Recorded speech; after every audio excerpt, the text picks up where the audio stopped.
armas, batallas y hombres que cambiaron el curso de la historia. Esto y mucho más en Bellum Artis Historia Militar.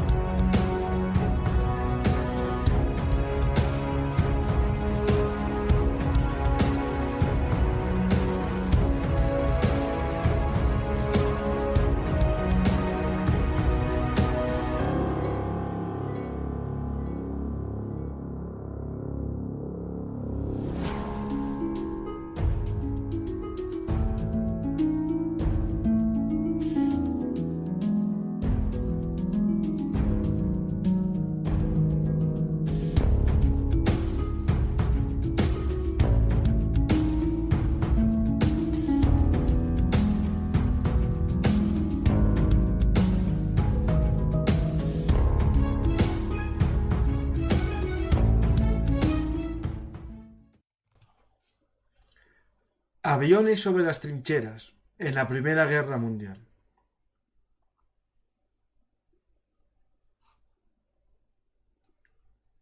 Hola amantes de la historia, soy Francisco Garzacampa y esto es Bellum Artis Historia Militar.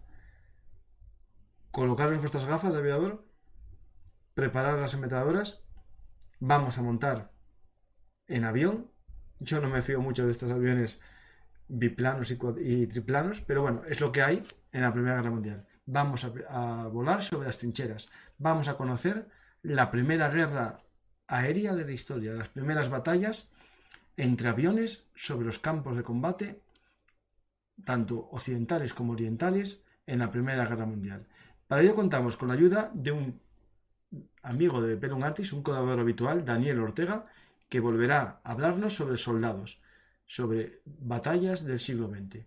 Hoy lo hará sobre la Primera Guerra Mundial y no sobre el barro y las trincheras, sino muy sobre el barro y las trincheras. Vamos a volar entre las nubes. Espero que os guste el programa y si es así, ya sabéis, dar a me gusta, dejar un comentario y si queréis también suscribiros al canal Bellum Artis Historia Militar. Os recuerdo la existencia del nuevo canal Bellum Artis Actualidad Militar y Geopolítica, donde iremos hablando de la historia actual, es decir, lo que dentro de poco estará en todos los libros de texto de historia. Y ya para finalizar esta introducción, os recuerdo que nos podéis invitar a un café en nuestros sistemas de micromecenazgo en patreon.com, PayPal y también en el Bizum que aparece en pantalla, o en YouTube o en iVoox en los sistemas de fans. Ya no os molesto más y comenzamos este viaje de la mano o al mando de nuestro amigo Daniel. Hola Daniel, ¿qué tal? Hola Francisco, muy buenas noches, encantado de estar una vez más aquí para charlar con vosotros de historia militar y bueno, hoy vamos a elevarnos, como bien decías, vamos a elevarnos sobre los cielos para contemplar el campo de batalla desde el aire, pero veremos que no sé qué era más peligroso, combatir en tierra o combatir en aire. Vamos a ir viendo un poquito en líneas generales lo que fue la Gran Guerra, la Primera Guerra Mundial en los cielos de Europa, frente oriental, pero tal vez igual para futuras ocasiones tal vez nos podamos ir a otros frentes, porque yo creo que hoy para tener una primera aproximación, para que la audiencia se haga una primera visión panorámica de lo que es la guerra en el aire, yo creo que el territorio en el que nos vamos a circunscribir tal vez sea los campos de batalla de Europa, sí. Porque tal vez es lo que en el imaginario colectivo es lo que más presente está, ¿vale? Veremos que también en el frente oriental también tuvo su relevancia, por supuesto, pero yo creo que para tener una primera aproximación y para que el público ya tenga una idea más alejada, ¿no? Tal vez de lo que fueron esos pilotos a lo mejor que han ensombrecido con su aura, ¿no? Como el célebre Barón Rojo, ¿no? Pues a otros pilotos que también lograron un porrón de victorias, que lograron decenas y decenas de victorias aéreas, veremos que hubo muchísimos pilotos que se hartaron, entre comillas, ¿no? A derribar aviones enemigos, pero que, lógicamente, todo esto tiene un precio y que todos estos aviones, estos aviadores tan célebres que, como bien comentabas, hasta los triplanos de la fase final de la guerra, para llegar ahí hay un camino previo, ¿vale? Eso es el objetivo de este programa, comprender por qué se llega a esa guerra ya en triplanos, incluso hacia finales del conflicto en 1918. Y comprender cómo que se podía poner en ese trozo de tela con un par de metales cogido por unos alambres y volar hacia un campo de batalla. Tal cual. Así dicho. Y con la confianza de que aquellos se sustenten en el aire. Es cierto que pesaba menos que lo que ahora vuela, pero también es cierto que los motores eran poco más que de un ciclomotor. Vamos a tratar un tema muy interesante. En tu libro Soldados, Hazañas y Batallas, haces un viaje en los conflictos militares para conocer a estas personas, estos hombres, muchos de ellos anónimos, tú les pones un nombre. Y yo recomiendo ese libro, otros que tienes también, pero este es de hazañas, es el que más espectro amplio no tiene, ¿no? El que más volamos a vista de águila, ¿no? Eso es, Soldados, Hazañas y Batallas es un libro ya que ya tiene unos cuantos años, pero que sí que hago un pequeño viaje, ya no solo en el espacio, es decir, en varios frentes, en varios campos de batalla, sino que también en el tiempo. El lector va a poder ser testigo de algunos episodios muy célebres, tanto de la Primera como de la Segunda Guerra Mundial, e incluso una aproximación a una de las batallas más sangrientas y, por desgracia, más conocidas de la Guerra Civil Española. Estoy preparando nuevos capítulos para, tal vez, en el futuro publicar una segunda parte, porque este es un libro más de corte divulgativo y ya pues es un poco más alejado de novela histórica, de novela bélica, que es un poco más mi especialidad, o de los guiones de cómics históricos.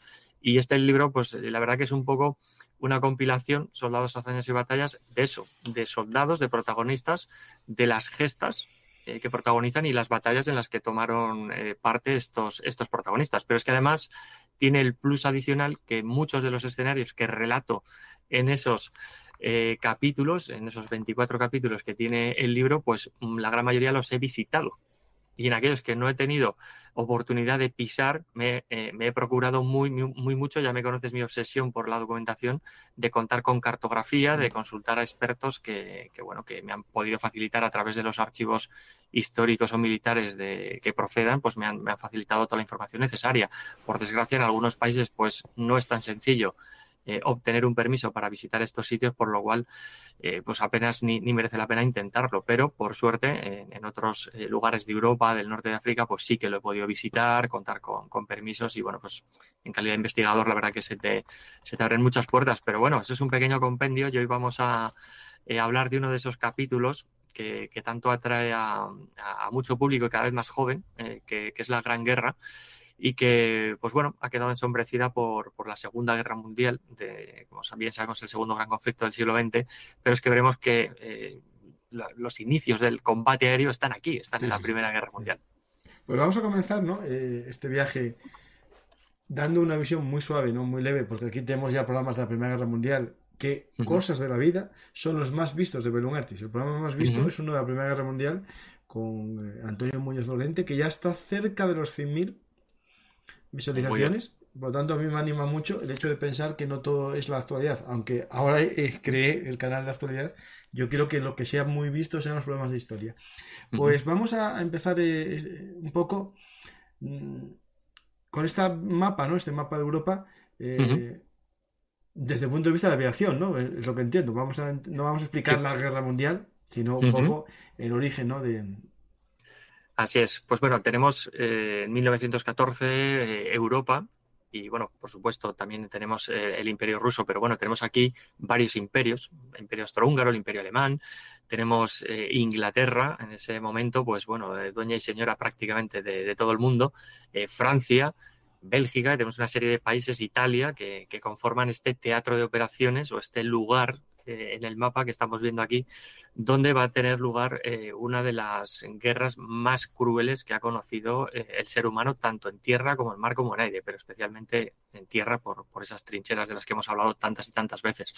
Bueno, si nos fijamos en este mapa que tengo aquí en grande, en un lateral de la pantalla, bueno, vemos en primer término esas potencias centrales, ¿no? Alemania, el Imperio Alemán, que bueno, la verdad que es un escenario de preguerra, que ya a mí siempre cuando he dado alguna conferencia me gusta definirlo como un patio de vecinos mal avenido. Es decir, eso es lo que era la Europa de preguerra, de comienzos del siglo XX, y cuando estamos ya metiéndonos en esa época de preguerra, ya en esa primavera de 1914, todos conocemos el tema del atentado en junio del 14 de Franz Ferdinand, el heredero, ¿no?, del Imperio Austrohúngaro.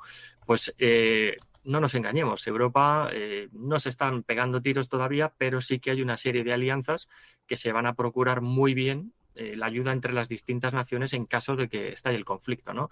Y aquí tenemos pues el núcleo central, pintado en negro, ¿de acuerdo? Ese sería uno de los sistemas de alianzas entre Alemania y Austria-Hungría, al que posteriormente, pues bueno, se van a unir el Imperio Otomano, que aquí lo vemos como Turquía, que para identificarlo un poquito mejor hoy, Bulgaria, etcétera. Pero luego tenemos el otro gran sistema de alianzas, ¿no?, que sería pues Francia, Inglaterra, Bélgica, el Imperio Ruso, etcétera. He traído, ya sabes que no me gusta dar mucho datos estadísticos, porque siempre animo a los oyentes y a los lectores a que profundicen por sí mismos en los libros de historia, que es de la mejor forma en la que podemos aprender la historia y ser un poco testigos de lo que fue aquello.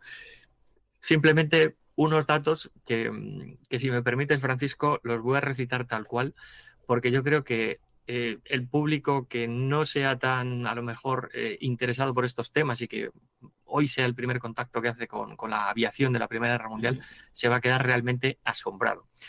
Voy a hacer una mención país por país de estos que estamos viendo aquí en pantalla, los más destacados, y voy a especificar el número de soldados profesionales que más o menos tenían en esos momentos, insisto, en los casi en la antesala de la Primera Guerra Mundial, el número de aviones con el que contaban y el número de dirigibles, cepelines, para que nos hagamos una idea, ¿vale?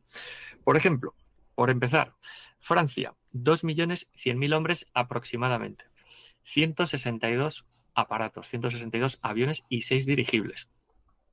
Casi nada. O sea, nimio, un número ridículo. Gran Bretaña, 450.000 hombres, 29 aparatos, 0 dirigibles. Perdón, Bélgica, 450.000 hombres, 29 aparatos, 0 dirigibles.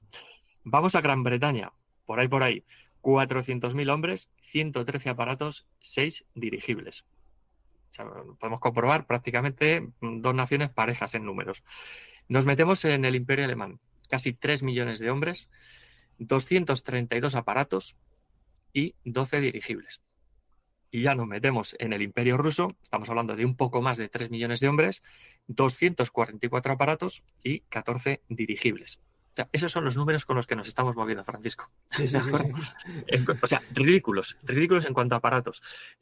Lo podéis encontrar en un libro que es de autoría, que se llama Aviones de la Primera Guerra Mundial, firmado por Jack Harris y Bob Pearson. La verdad que es un libro bastante interesante que, bueno, una pequeña aproximación a lo que son sobre todo los aparatos, ¿de acuerdo? Lo que son los aviones, pero también nos pone un poquito en contexto de lo que fue la guerra en el aire, ¿de acuerdo? Estas son las cifras, insisto, que las he consultado en varias fuentes y es una de las, para mí, de las más correctas que existen en la actualidad. Estamos moviéndonos en unos números, insisto, que no tienen nada que ver con lo que podremos comprobar hacia finales de la Gran Guerra.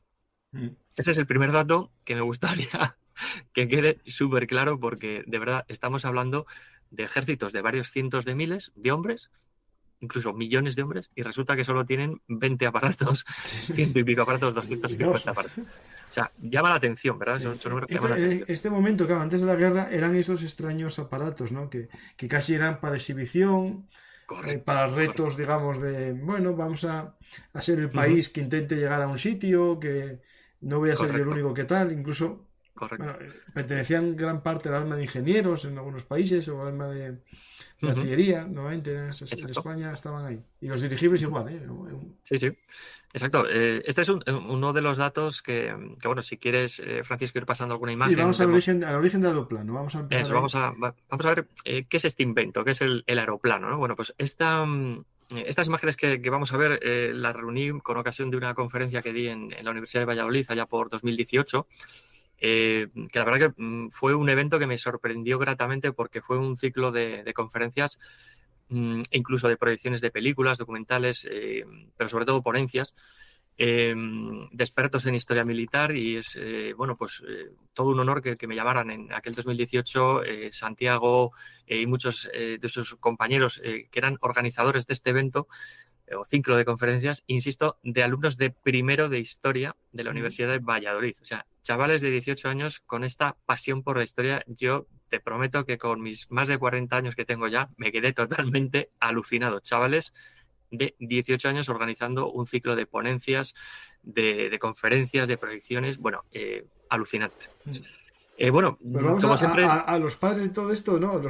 Hubo pioneros antes, ¿no? Pero los primeros Sí. que dieron un vuelo en 1903. Estamos hablando de 1903, Sí. 1914. Ya hay ejércitos que tienen este... Claro. Es que este es un dato que se quedaron totalmente sorprendidos. Insisto, Santiago, Alberto, compañía que estaban organizando este evento, el público, por supuesto. Porque claro, yo les pongo esta foto y les digo, bueno, ¿sabéis quiénes son estos dos señores que aparecen, ¿no? Los hermanos Wright, los pioneros de la aviación. Y bueno, como podemos ver en la imagen siguiente, pues tenemos un aeroplano que se está alzando en vuelo, pues eso, en un diciembre de 1903, nada más nada menos que en Carolina del Norte. O sea, unas condiciones climatológicas pues ya bastante complicadas. Lo digo porque me vais a escuchar hacer referencia mucho al tema del clima, ¿de acuerdo? Porque son materiales muy endebles con los que están construidos estos aparatos, ¿no?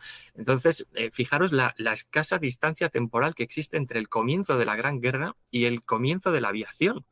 1903. Lógicamente se habían hecho muchas pruebas, se habían hecho una serie de vuelos de tentativas para alzar en el aire estos aparatos y bueno, estamos hablando que la distancia que recorren es ridícula, estamos hablando de unos pocos metros. Sí, o sea, 20 metros, 50. Sí. Y ojo, Francisco, sin matarse, que esto ya es un mérito. No, eso se mete, sí. Entonces, bueno, si vemos en la siguiente imagen, aquí pongo un poco los datos que nos llaman la atención. Bueno, pues ¿en qué consiste este vuelo? Pues bueno, en prácticamente 37 metros de distancia.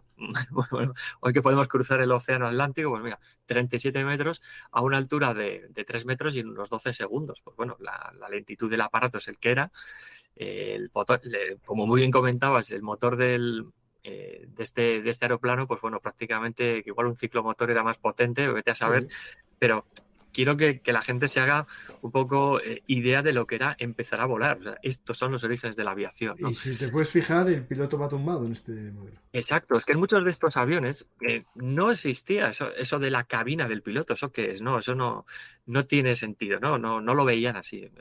Pensad que muchas de estas personas pues sí eran ingenieros, pero otras personas no tenían ni idea de cómo hacer volar esto y era en base a eso, ¿no? A ensayo-error hasta que, pues bueno, alguno de los experimentos pues resultaba exitoso, ¿no? Pero bueno, tenemos que tener en cuenta esta fecha, ¿vale? 1903 y esos comienzos de la aviación que, insisto, aparatos realmente endebles, ¿no? Pero bueno, ya nos metemos en otra vertiente que es la militar, ¿no?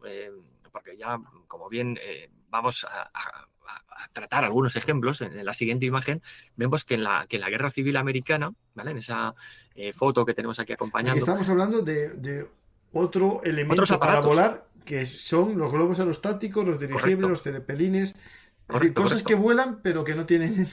Que no Correcto, tienen es que por ahora. vamos a dar ahora aquí otro concepto de, vale, yo me elevo en el aire para buscar una finalidad. Entonces, bueno, ¿qué necesito yo? Pues una ventaja sobre el enemigo para intentar ganarle en el campo de batalla, ¿no? Bueno, pues resulta que en la Guerra Civil Americana a alguien se le ocurre elevar un globo, subir a un tío, pues bueno, y que pueda ver a lo lejos pues cómo se distribuye el enemigo, o qué está haciendo, o qué va a preparar, o por dónde avanzan, por dónde acampan. Bueno, pues estas cosas que hoy se pueden ver con un dron, pues estos eran los medios de entonces, ¿no? Insisto, 1861, siglo XIX, pues a alguien se le ocurre la idea de elevarse con un globo. Bueno, pues ahí tenemos un pequeño hito en lo que es buscar la ventaja sobre el enemigo en el campo de batalla, ¿de acuerdo? Entonces, ¿cómo lo consigo? Elevando a alguien, en este caso con un globo. Primer paso que vamos a dar.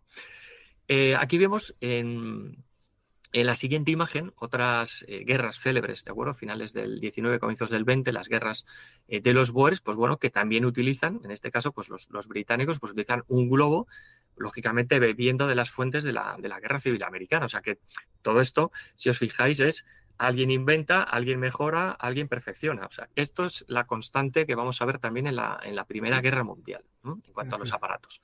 Pero claro, ya necesitamos meternos en los campos de batalla, en este caso, en la Primera Guerra Mundial, y tenemos que tener algo súper claro. ¿Cuál es el elemento, Francisco? Seguro que lo sabes de memoria, pero ¿cuál es el elemento o el vehículo, entre comillas, que utilizaban los soldados para explorar, para intentar meterse y volver rápidamente del territorio enemigo? ¿El vehículo o el caballo?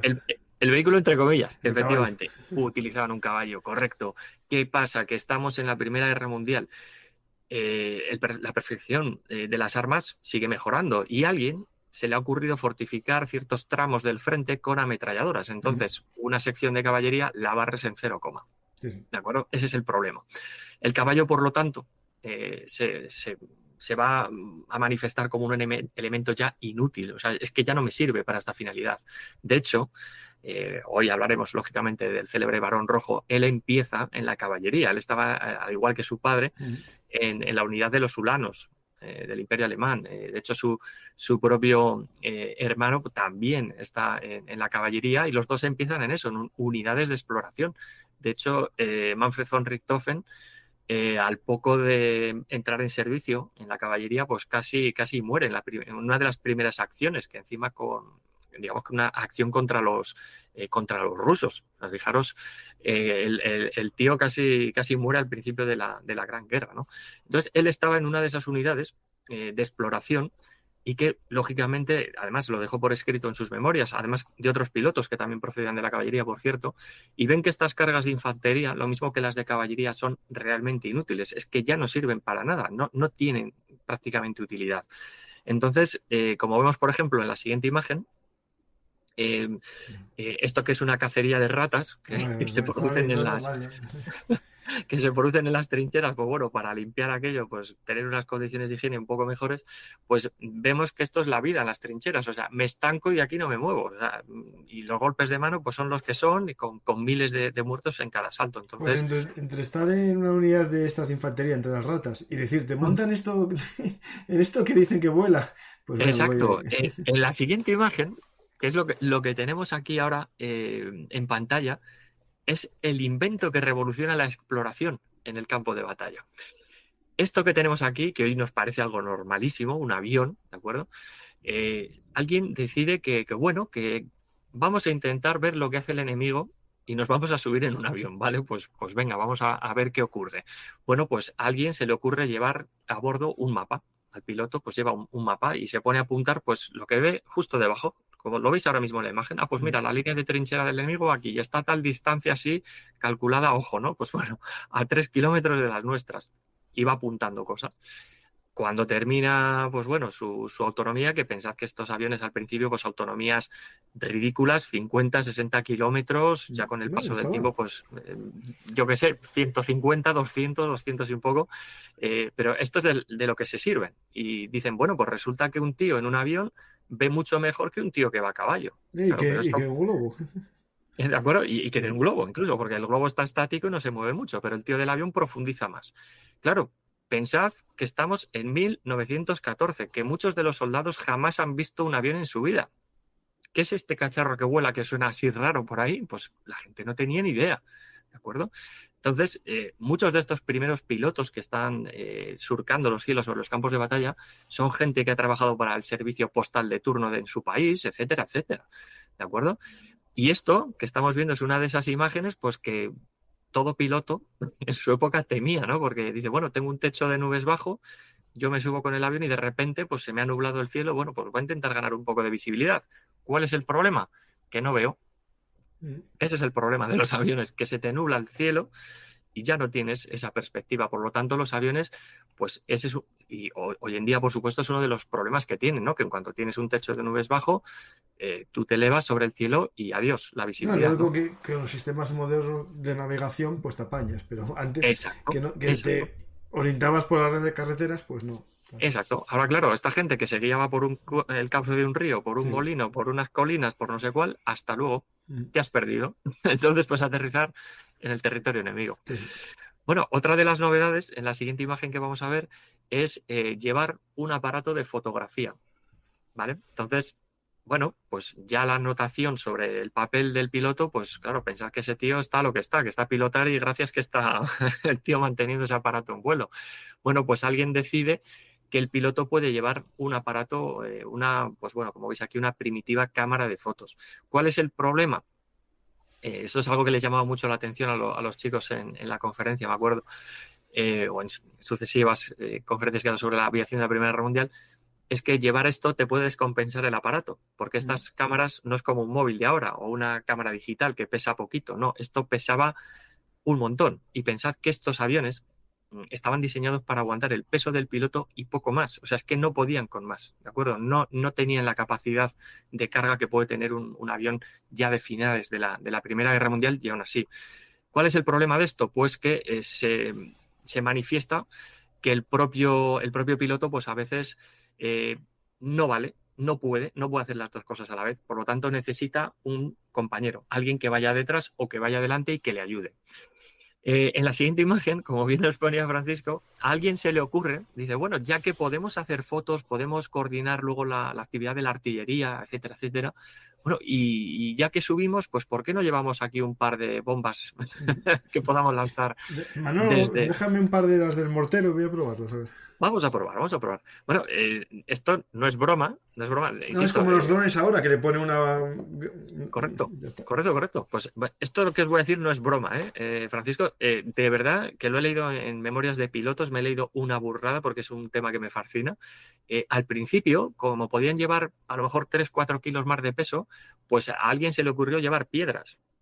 Bueno, claro. Después Llevan hubo el invento de la flechette, que es un dardo, unos dardos que con el peso propio de la gravedad hacían ya mucho daño también. Correcto, pues se ponía a arrojar piedras. ¿De acuerdo? O sea, 4 kilos en piedras, ahora pues lo tiran por ahí. Pues bueno, y claro, ¿cuál es el problema? Que algunos pilotos decían, bueno, pues yo llevo bombas de mano, ¿vale? No como estas que, digamos que explotan al contacto con la superficie, ¿no? Sino una bomba de mano. ¿Qué te implica? Pues que, claro, la bomba de mano la tienes que tirar casi en vuelo rasante. Sí. Con lo que implica, ¿no? Con poca seguridad para el piloto, ¿no? Entonces, bueno, pues dicen, bueno, pues vamos a subir un poco más de metros, pero lanzamos unos proyectiles con más garantías para el propio piloto, ¿no? Y bueno, en la siguiente imagen veis pues la típica estrategia pues del copiloto asomando o incluso del propio piloto que lleva una pequeña carga de bombas y arroja lo que tiene a mano, ¿no? Bueno, en la siguiente imagen pues también es una de esas que me gustan especialmente porque se ve cómo se produce esa carga, ¿no? Tan rudimentaria, ¿no? Pues que lleva un tío con una carretilla, le dice, bueno, pues toma, cárgate las bombas y poco más que en el bueno, pues este ya creo que será más avanzado y a lo mejor tiene hasta ya... Sí, esto ya estamos hablando este ya es del 17 o por ahí. No tan lejos, un 1915 largo, pues un 1916. Sí, ya tenemos un biplano y bueno, pues, pero ya os digo que estas prácticas, pues lógicamente luego ya se van perfeccionando, ya se cuelgan bombas debajo del fuselaje con sistemas para liberarlas, etcétera. Pero bueno, esto es, insisto, lo que estamos viendo hoy son los orígenes de la aviación. Esto es lo que había, ¿vale? Entonces, bueno, vamos a recalcar un poquito el tema de la aviación contra el caballo a la hora de hacer las exploraciones, ¿no? Aquí estamos viendo, pues bueno, la siguiente imagen, una unidad de soldados que están transportando mucho material, ¿no? Al fin y al cabo, gracias a los caballos que, insisto, murieron por cientos de miles en la Gran Guerra, que lógicamente humanos murieron, pero es que caballos se calcula que también murieron millones durante... Sí, como la segunda también, que sí que... Sí, porque fijaros las condiciones en las que arrastraban las piezas de artillería, los carros con los suministros, las cocinas, todo el tipo de materiales y luego pues incluso tenían que participar en cargas de caballería, típica que hemos visto en infinidad de textos o en documentales, pero luego también tenían que hacer todo tipo de labores, incluida la exploración, ¿no? Por ejemplo, en una de las imágenes siguientes vemos la típica carga de caballería, lanceros, etcétera, todas estas cosas que, insisto, que hemos visto, pero a mí la que me interesa es la siguiente imagen, Francisco, porque vemos ahí el típico destacamento de caballería que está destinado únicamente a eso, a explorar, es decir, va con un número a veces no muy elevado, pero bueno, un grupito de 12, una sección, ¿de acuerdo? 12, 20. Parecen de Lanzac, ¿no? Australianos. Sí, correcto.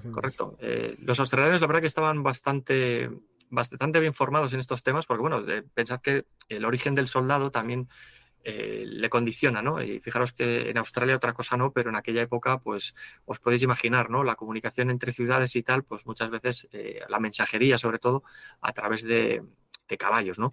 No hablo de diligencias y tal, hablo de mensajeros puros y duros, ¿no? Entonces, bueno, estos soldados se adaptaron realmente bien a los campos de batalla de Europa, ¿eh? Esto es también destacable, ¿de acuerdo?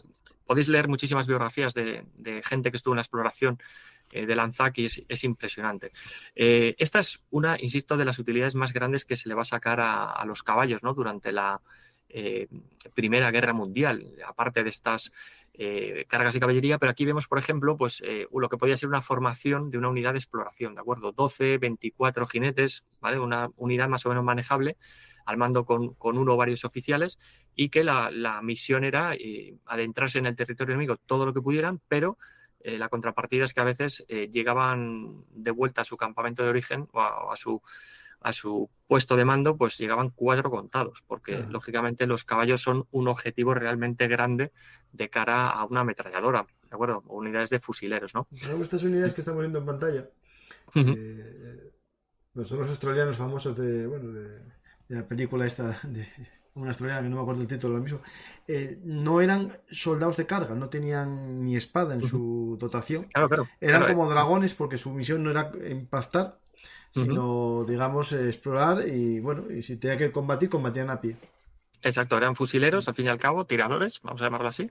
Y el propio Barón Rojo, su unidad de ulanos, o luego pues unidades británicas o de Lanzac incluso, eran soldados que tenían que desmontar. A ver, estaban formados para disparar incluso a pie sobre la montura, o sea que eran unos máquinas estos, ¿no?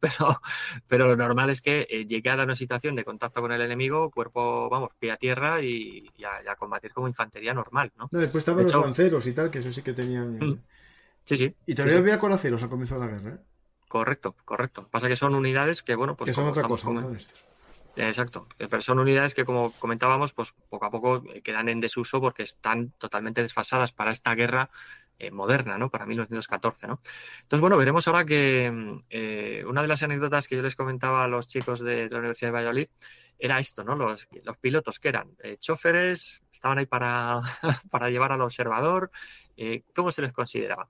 Bueno, pues aquí tenemos en una de las imágenes, a mí de las que más me impacta, de todas estas que hemos traído hoy, es ese peso de las cámaras. Insisto, es que de verdad es para tenerlo en cuenta. O sea, esto desestabilizaba los aviones. ¿Vale? O sea, tú hoy sé que es muy difícil pensar bueno, que un aparato de 15 kilos pues pueda desestabilizar un avión, pero es que estaba de verdad diseñado para elevar el peso exacto del piloto y del copiloto en el mejor de los casos, ¿de acuerdo?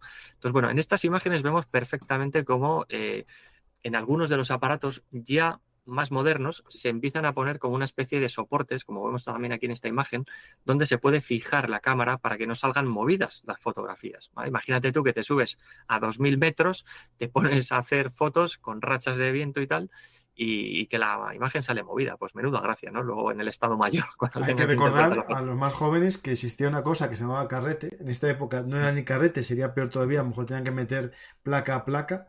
Placas, exacto. Claro, justo, que esto es peor. Y no había como ahora para hacer 5000 fotos y ya elegirle después, ¿no? Exacto. La que Eran, de hacías tenía verdad, que salir bien. exacto, o sea, el tío de la cámara, de verdad, o sea, eran oro puro para sus ejércitos, ¿de acuerdo? Sí. Por eso la broma que ponía, que eran choferes o héroes, ¿no? Pues bueno, la infantería, creedme que, fijaros, cuando, en la siguiente imagen, Francisco, cuando ve esto el piloto y el observador, ¿vale? Y llega al puesto de mando, ¿no? Esto es una radiografía perfecta de cómo está el campo de batalla en un momento dado, ¿de acuerdo? Entonces, ven hasta dónde llega el alcance de la artillería propia, cómo ha barrido las posiciones enemigas, nos hemos quedado cortos, nos hemos quedado largos, está resultando efectivo el fuego, no, etcétera. Entonces, pensad que estos activos, estos pilotos, copilotos, fotógrafos, observadores, como os queréis llamar, eran un activo súper valioso para sus ejércitos, ¿de acuerdo? Una fotografía bien hecha podía salvar la vida de miles de hombres de tu propio ejército, Sí, ¿de sí. acuerdo? Imagínate que el enemigo está acumulando tropas para lanzar un ataque y gracias a un vuelo de observación que llega a tiempo a la base, revelan esas fotografías y son capaces de neutralizar la base de fuego de artillería. ¿De acuerdo? O sea, esto importantísimo también que nos quede claro, ¿de acuerdo? Por eso, a mí, yo cuando veo estas fotografías, de verdad, es que se me pone el pelo de punta, porque son campos, de verdad, campos llenos de proyectiles de artillería que van a ser disparados en cuestión de segundos, bueno, entre comillas, en cuestión de minutos, una vez que el Estado Mayor disponga de la información gracias a esas fotografías que les llegan. Por eso, los soldados de infantería e incluso, fijaros lo que os voy a decir, los pilotos de combate, las superestrellas que veremos luego de cara a final de la conferencia de hoy, a los que consideraban realmente héroes eran a estos, a los pilotos y a los observadores de los vuelos de reconocimiento, porque un piloto de caza podía neutralizar 1 o 2 aviones enemigos, un bombardero, lo que tú quieras, de acuerdo, perfecto, pero ¿marca la diferencia en una batalla? No, Poco. salvo que se Poco, baje nada. a los exploradores del otro. Exacto. Ahora, eso sí tiene valor. Si tú te cargas un avión de reconocimiento, ¿de acuerdo? Puedes evitar la muerte de miles de tus camaradas, ¿de acuerdo? Por eso, cuando pongo esta imagen, de verdad que se me pone el pelo de punta al ver un campo entero de proyectiles de artillería, ¿no? Bueno, O sea, una imagen que ahora vemos parecida, o sea, tampoco sí, está sí, sí. Por desgracia, no ha cambiado mucho, ¿no? No. el panorama, ¿no? Así que bueno, pues vamos a ver esas peleas de perro, ¿no? Esas dogfights que fueron tan célebres en la Primera Guerra Mundial. Algunas de estas fotos, muchas veces que vamos a ver, no son montajes. Esto está hecho pues a lo mejor por un observador que ha ido a bordo de un avión de reconocimiento y de repente pues se encuentra que llega la caza enemiga a neutralizarles y resulta pues que los suyos están por ahí cerca y entran a defenderlos. Pensad que vale mucho más un avión de reconocimiento que cualquier avión de caza en esos momentos, ¿de acuerdo? No existe el satélite, no existe nada, existen las fotos que hacen estos señores, ¿de acuerdo? Entonces, el dogfight, ¿de acuerdo? Al principio era muy rudimentario. Yo creo que la primera vez fue como una piedra o se tiró uno u otro algo. Básicamente. Y después a revólver ya, pero... Exacto. Fíjate, Francisco, que muchas veces cuando iban estos tíos a bordo de aviones, pues resulta que, bueno, pues se cruzaban las trayectorias y pasaba un alemán con un francés. Esto parece un chiste, ¿no? De estos, pero es que se saludaban. Hola, ¿qué pasa? Hasta luego. Voy a explorar, Bueno, adiós. es así, pues bueno, permíteme la expresión, qué putas las estamos pasando aquí en invierno, menudo frío que hace aquí arriba, ¿no? Pues bueno, era básicamente eso, alguien que está haciendo su trabajo, punto, no había más. Pero claro, como sabían del peligro que esto podía ocasionar a sus camaradas, pues poco a poco, pues a alguien se le ocurrió, pues oye, pues voy a llevar un revólver. Y efectivamente, pues alguien llevó un revólver y se puso a disparar al tío que le venía de frente. Sí. ¿De acuerdo? Ya, así fueron los primeros duelos y eso está documentado. O sea, esto no me lo invento ni yo ni Francisco, nos lo estamos inventando. Eso está documentado. Dicen que si fue un francés el que abatió al primer piloto enemigo alemán, en este caso, pues usando su revólver. Pero bueno, es una leyenda, no sé yo si estará muy confirmado o no, pero no me extrañaría que el primer derribo fuese sí. así. Claro, esta foto que pones creo que es la Beretta esta italiana, ¿no? Uh-huh. Vale, tenéis aquí, insisto, hay imágenes pues como estas, ¿no? Que bueno, fijaros, son las primeras armas a bordo para combatir a los aviones enemigos, ¿de acuerdo? O sea, esto es son alguien pistolas, que son pistolas tipo... Sí, son pistolas. Exacto, o sea, son pistolas que alguien dice, bueno, pues si ponemos aquí un gatillo común, pues disparo todas a la vez y ya está. Pensad que el tirador dispone de una fracción de segundo, si me apuráis un segundo, para prácticamente disparar y acertar en el blanco. O sea, es muy poco tiempo. Di que sí, que los aviones son lentos y lo que tú quieras, pero es que es muy difícil. De hecho, el propio Barón Rojo y otros pilotos, al principio, cuando iban como observadores, que no iban como pilotos, llevaban fusiles acortados, ¿de acuerdo? O revólveres, porque es lo máximo que podían llevar de peso, ¿no? Y bueno, disparar al enemigo... imposible atizarles. Bueno, aquí tenemos una de esas imágenes que ya nos llama más la atención, ¿no? Que es las ametralladoras a bordo. Bueno, pero para llegar a esto, cuidado, aquí hay un progreso, ¿de acuerdo? O sea, si pasamos a la siguiente imagen... Y de ingeniería incluso. Claro, esta evolución de la ingeniería pues tiene sus orígenes en esto, ¿vale? Al principio iba solo un tío, hemos dicho, un piloto, avión súper endeble, y dice, bueno, pues voy a intentar derribar al otro. Bueno, pues vamos a intentar poner una ametralladora. ¿Cuál era el problema? Que si tú tienes, ¿de acuerdo?, tu aparato y disparas de frente, te llevas la hélice por delante, sí. Entonces te vas al suelo de cabeza y no hay más salvación. Y pensad que muchos de estos hombres iban sin paracaídas. No había capacidad suficiente para llevar ese peso a bordo e incluso se consideraba poco honorable llevar el paracaídas. ¿Vale? O sea, esto era la filosofía de la época. Bueno, pues alguien dice, bueno, pues voy a poner, así, vamos a improvisar, voy a poner la ametralladora por encima del plano superior, por encima del ala superior. Vale, pues vamos a ver. Bueno, ¿cuál es el problema? Que tengo que poner la mano así y con la otra pilotar. Entonces, o disparo o piloto. Muy complicado derribar al enemigo. Por eso, poco a poco, la ingeniería va evolucionando, ¿vale? Y veremos que se van a solucionar ciertos problemas, pero esto implica que tengas que llevar a un tío para defender y el otro para pilotar. Con lo cual, más peso, más, etcétera, etcétera. Cosas que hemos comentado ya, ¿no? Así que fijaros lo curioso. ¿Dónde disparo? Por encima de la hélice. No había otra opción. No había otra opción. Es que no existía otra opción. Fijaros en la siguiente imagen, este tipo de aviones, pues bueno, sin prácticamente, bueno, el fuselaje, pues ya habéis visto lo que es, o sea, muy endeble, unión con el cuerpo, vamos a llamarlo así, digamos, con la cabeza del avión, con la proa del avión. Tenemos un lugar para un tío que va delante y otro que va pilotando, ¿vale? Fijaros lo endeble que es este aparato.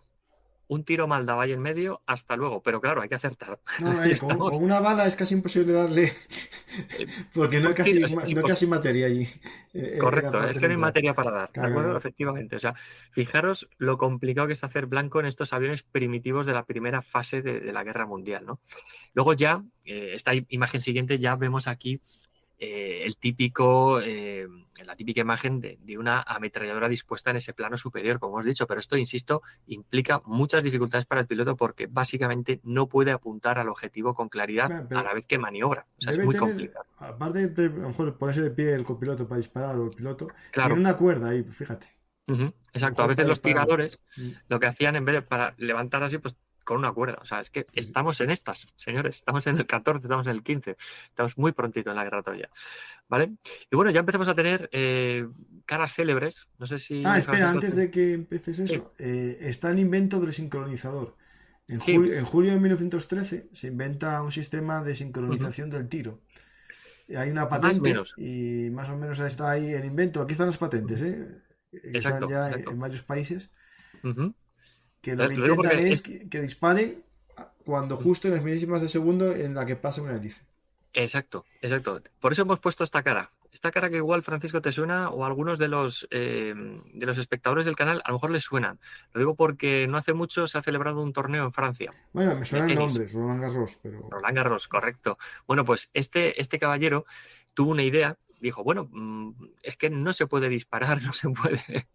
No podemos, nos cargamos el morro del avión. Bueno, pues vamos a hacer una historia. Vamos a intentar poner un sistema en el avión que cuando pasa la hélice bloquea el disparo. Cuando pasa la hélice pueden atravesar las balas en milésimas de segundo, insisto.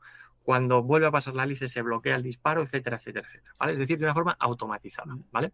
Porque esto es imposible el piloto ver cómo va disparando o disparar por dónde va pasando la hélice. O sea, es imposible. Hubo gente, pues bueno, en estos vetustos aparatos, ¿no? Pues como algunos que manejaron el propio Max Immelmann, uno de los primeros héroes de la aviación imperial alemana. Bueno, pues al principio es que hubo inventos tan cutres, podemos decirlo así hoy, que la gente lo que hacía era en las hélices que eran de madera, ponían protecciones de metal. Sí. Bueno, pues las balas ya rebotarán. Bueno, pues pasa que a base de triturar el metal, pues te acabas cargando la hélice, ¿no? Entonces, bueno, pues estos aviones tan endebles, como veis aquí, pues al principio a duras penas podían con el piloto, imaginaros, meter una ametralladora a bordo. O sea, es que era ridículo, ¿no? Por ejemplo, en la siguiente imagen que vamos a ver, esta es una vista ya de un aparato mucho más evolucionado con 2 ametralladoras a bordo que te da una ventaja considerable sobre el enemigo. Pero claro, para llegar ahí, pues ahí tenemos el trabajo de Roland Garros, etcétera, etcétera. Que por cierto lo capturan los alemanes, se aprovechan de la circunstancia, etcétera, etcétera, ¿no? Entonces, bueno, son, insisto, invento tras invento, mejora tras mejora y muchas veces copiándoselo al enemigo, ¿no? Luego, por ejemplo, esta otra imagen, que para mí es muy curiosa, la siguiente que tenemos, bueno, ahí ves el cuadro de mando súper rudimentario, la palanca para dirigir el avión. Fijaros esa especie de tubo que hay delante. ¿vale? Pues bueno, gracias a esos sistemas podían apuntar para disparar, o sea, era como un catalejo Sí. incorporado ahí, ¿vale? Hoy en día, pues bueno, si nosotros cogemos aviones de la Segunda Guerra Mundial, vemos ahí un colimador, no sé qué cosas ya súper avanzadas, pero esto es lo que había. Tecnología de 1914, 1915, etcétera, etcétera, ¿no? Entonces, el sistema de tiro y apuntar al objetivo era realmente rudimentario, ¿de acuerdo? O sea, algo realmente, no voy a decir que lamentable, pero bueno, las condiciones sí que eran lamentables para los pobres pilotos, ¿no? Por ejemplo, en la imagen siguiente hacemos insistencia, ¿no? En algunos de estos aviones que incluso, bueno, pues ahí ves incluso la mascota de alguna unidad. Un gato negro, eso seguro que lo pintaban en el avión si volvían. Ya te digo, un gatito negro, un perrete por ahí, pues bueno, y bueno, en plan foto de O te coña. pintas un caballo y después te haces una marca llamada Ferrari también.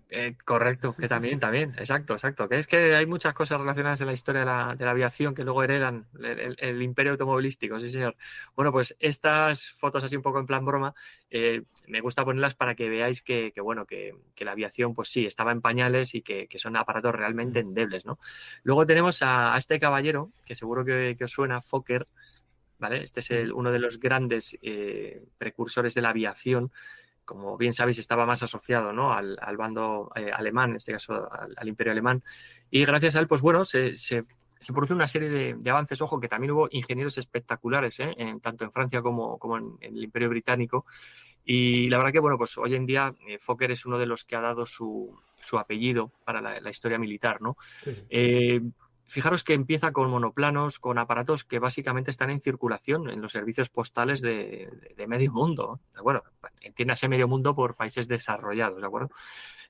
Claro, las exigencias del frente cada vez son superiores, o sea, la aviación tiene que ir evolucionando mes a mes y gracias a gente como Fokker las potencias se van nutriendo de aparatos cada vez mejores, ¿de acuerdo? O sea, estas estampas que vemos, como la que nos acaba de poner Francisco, ya de aviones biplanos, combatiendo en el aire con sistema de disparo ya controlado a través de la hélice, es que nos tenemos que ir a un 1916 para verlo ya en condiciones. Ahí, Dani, antes de interrumpirte, Sí. pero te interrumpo, yo creo que No, es nunca interrumpes. interesante el paso del monoplano, ¿no? Que después Sí. lo vemos después como el normal, ¿no? Pero Claro. se hace al biplano por la sustentación, para poder hacer rotaciones más rápidas, el giro Exacto. más rápido sin que caiga en pérdida el avión. Exacto. Eso es uno de los puntos que iba a desarrollar a continuación. Fijaros este Vale, avión. te lo interrumpí, pero Dos bueno, planos. Nada. Si ya te digo siempre, Francisco, que no interrumpes, que aportas siempre. Esa como es no mi tengo frase guión, motiva. yo no sé. Bueno, uno de los apuntes, como muy bien hace siempre Francisco, y que siempre aportan, insisto, es la introducción del biplano. ¿Qué ocurre con un avión monoplano? Es decir, que solo tiene un plano, lógicamente, que tiene sus dos alitas. Bueno, pues que el problema es que los giros, como les hagas un poco bruscos y ese avión esté un poco tocado, hasta luego, se te parte el ala y te vas para abajo. ¿De acuerdo? Diréis, bueno, Daniel, ya, pero es que en la Segunda Guerra Mundial los Fokker alemanes, los Spitfire británicos y tal, solo tienen un avión. Un ala, un plano en ese avión, también es monoplano, ya, correcto, pero fijaros los ensamblajes, la construcción del aparato. Aquí estamos hablando de lonas de madera y de 4 cables de acero puestos aquí y allá. No, O sea, es que no hay más. eso también, pero yo creo que es un tema de la sustentación. Es decir, Sí, por es el que tema de que tú tienes que subir el aire más hacia arriba que hacia abajo y correcto. como la potencia del motor no era muy fuerte, Correcto. la única forma de sustentación, de ganar sustentación, es aumentando la zona del bite del aire, de contacto del aire. Exacto. Entonces, para los giros necesitas mucha sustentación. Y con una sola ala y con con poca potencia consigues poca sustentación y entonces van metiendo más alas. Exacto. La introducción de los dos planos, del biplano, aparte de lo que os he comentado, ¿no? de esas fuerzas que tienen que soportar los aparatos cuando hacen esos giros, es lo que os está comentando Francisco. Entonces, si yo necesito escabullirme del enemigo rápidamente, hacer un giro realmente rápido para despistarlo, necesito mucha superficie de contacto. Eso un solo plano no me lo da, me lo dan dos. Entonces, claro, fijaros que tú quieres hacer un giro de 90 grados o de 180 grados, ¿de acuerdo? Y a toda la velocidad que puedas, porque es que te van a matar, te tienes que ir de ahí, ¿no? Entonces, si yo tengo esos dos planos, aparte de que, si os fijáis, van con cuerdas en diagonal, van incluso con unos pequeños postes, entre comillas, ¿no? De sustentadores entre el plano superior e inferior, le estás dando una robustez brutal a ese aparato, ¿de acuerdo? Entonces, esto también que nos quede muy claro, cuantos más metros de contacto, de superficie de contacto tengas, más maniobrable va a ser ese aparato y más robusto. Ojo, Sí. no quita para que se te parta un ala y hasta luego, ¿eh? No, eso sí, Cuidado. de cualquier manera, eso ya, igual que ahora también, igual que ahora. De cualquier manera. Otra Correcto, cosa es que pero se te pare el motor, ahí planeas, pero que si se te parte el ala, vamos mal. hay mal asunto. Muy mal De asunto. hecho, el triplano que vendrá después es más de lo mismo. Al Exacto. final, yo esto lo aprendí mucho, Daniel, para sacarme Sí. el carnet de piloto de dron. Ahí está, ahí está. Bueno, en la Ahí está. actualización, vemos. Bueno, pues fijaros que este es el biplano que va a ser ya muy famoso, ¿no? Pero bueno, de hecho el Barón Rojo, lo comentaremos luego, Claro. obtiene el gran número de victorias aéreas que obtiene, lo hace a bordo de un biplano, del Albatros, no Sí, del sí. Fokker, el triplano famoso, ¿no? O sea, fijaros. Bueno, vamos a entrar un poco en la cara de los protagonistas, ¿no? Hemos visto un poco el origen, la evolución de los aparatos. Insisto que este es un programa muy de iniciación, pero bueno, para que la gente se pique un poquito con este tema, que seguro que lo va a disfrutar enormemente, ¿no? Bueno, ¿qué es este punto séptimo que hemos puesto aquí? Bueno, pues vamos a hablar de los ases, de la aviación, ¿no? Bueno, yo siempre me gusta abrir con este piloto, con Max Immelmann, por dos motivos, ¿no? Porque es un piloto realmente joven, es un piloto de estos que se hace a sí mismos, ¿vale? Es decir, que digamos que, bueno, pues, ¿qué es esto de la aviación? Ah, pues me voy a apuntar a ver de qué va esto, ¿no? Pensad que muchos de estos pilotos no tenían conocimientos previos No. ni de aerodinámica, ni de aeronáutica, ni de subirse a un avión, no tenían ni idea. Por ejemplo, en los británicos, en la Segunda Guerra Mundial, muchos de los pilotos de la batalla de Inglaterra eran estudiantes de universitarios que les gustaba la acción y un poco Correcto. los deportes de riesgo, digamos, Correcto. y la adrenalina, sí. Sí. Bueno, pues es un perfil que lógicamente hereda de estos caballeros del aire, ¿no? De la Primera Guerra Mundial, de pilotos que aman el riesgo, que les gusta la acción, que les gusta, es la novedad, ¿de acuerdo? Es un poco el arma que se está desarrollando, sí, porque la gente conoce los caballos, la caballería, la gente conoce la infantería, la gente conoce la artillería, pero ¿y esto de la aviación qué es? ¿Vale? Es una emoción fuerte, ¿no? Es como si a cualquiera de nosotros que tenemos carne de conducir te dicen, toma, ahí tienes un Fórmula 1, ¿lo quieres coger? Pues joder, ¿qué vas a decir? Pues dale. Está asegurado, ¿no? Exacto, no sé a qué la liemos. Bueno, pues esta gente era así, ¿de acuerdo? Eran aventureros y muchos de ellos, pues bueno, querían progresar dentro del ejército pues en una rama nueva, la aviación, ¿no? Bueno, pues Max Immelmann es uno de estos pioneros de la aviación, ya no del Imperio Alemán, mundial, ¿de acuerdo? Mundial. Fijaros que él muere en junio, prácticamente por estas fechas, ¿de acuerdo? Estamos a 20 de junio, pues el 18 de junio de 1916, él muere con 26 años, ¿vale? Me vais a oír recalcar muchísimo que son la gran mayoría de los muertos de la aviación de todos los ejércitos en liza en la Primera Guerra Mundial son casi todos veinteañeros, ¿de acuerdo? Aquí tenemos un perfecto ejemplo. ¿Cuál es el gran logro de Max Immelmann? Bueno, pues que es uno de los primeros condecorados con la Pour le Mérite, con la Blue Max, ¿de acuerdo? Dentro del Imperio Alemán. ¿Cómo se la dieron? ¿Cómo se la otorgaron? Pues bueno, por la cifra de derribar 8 aparatos. Solo 8 aparatos, porque ese era el listón que había. Ya era automáticamente un héroe nacional, porque había derribado 8 aparatos. Cuando la gana, o cuando le condecoran al Barón Rojo, ya en 1917, 1918, la tasa que tenías que alcanzar de derribo era 20. Claro. Porque, lógicamente, 8 ya era algo fácil, ya era algo, entre comillas, entiéndase fácil, ya estaba al alcance de más gente, ¿no? Pero al principio estaba Immelmann y 4 gatos más. Hemos visto que los países tenían 100 y pico aviones, 20 y pico aviones, o en el caso de Alemania, pues a lo mejor 200 aparatos. Pero insisto, Max Immelmann no nace como aviador, se hace como aviador, ¿vale? Luego, por ejemplo, tenemos otro de estos grandes héroes de la De hecho, aviación. inventó una Sí. maniobra que se conoce como la maniobra Immelmann. Immelmann, Sí. que es la vuelta Immelmann, que es Correcto. medio rizo con medio tonel. Eso ya. Correcto. De hecho, muchos de estos pilotos, como muy bien ha comentado Francisco, ahora es una pequeña apunte que quería hacer hacia el final, pero muchas de estas tácticas aéreas, como el próximo piloto que vamos a poner en pantalla, Francisco Osvaldo Boelke, tienen, digamos, la patente de algunas de esas maniobras de evasión que existen en la actualidad todavía y que se hacen con cazas de combate a velocidades de vértigo, ¿vale? No a 100 y pico por hora. Ya estamos hablando a velocidades irrisorias todavía en la Primera Guerra Mundial. Bueno, para mí este es uno de los grandes pilotos de la Gran Guerra. Ojo, de la Gran Guerra, no solo del Imperio Alemán. Oswald Boelcke, ¿por qué? Por dos motivos. También es uno de los primeros condecorados con la Blue Max, ahí se la vemos al cuello.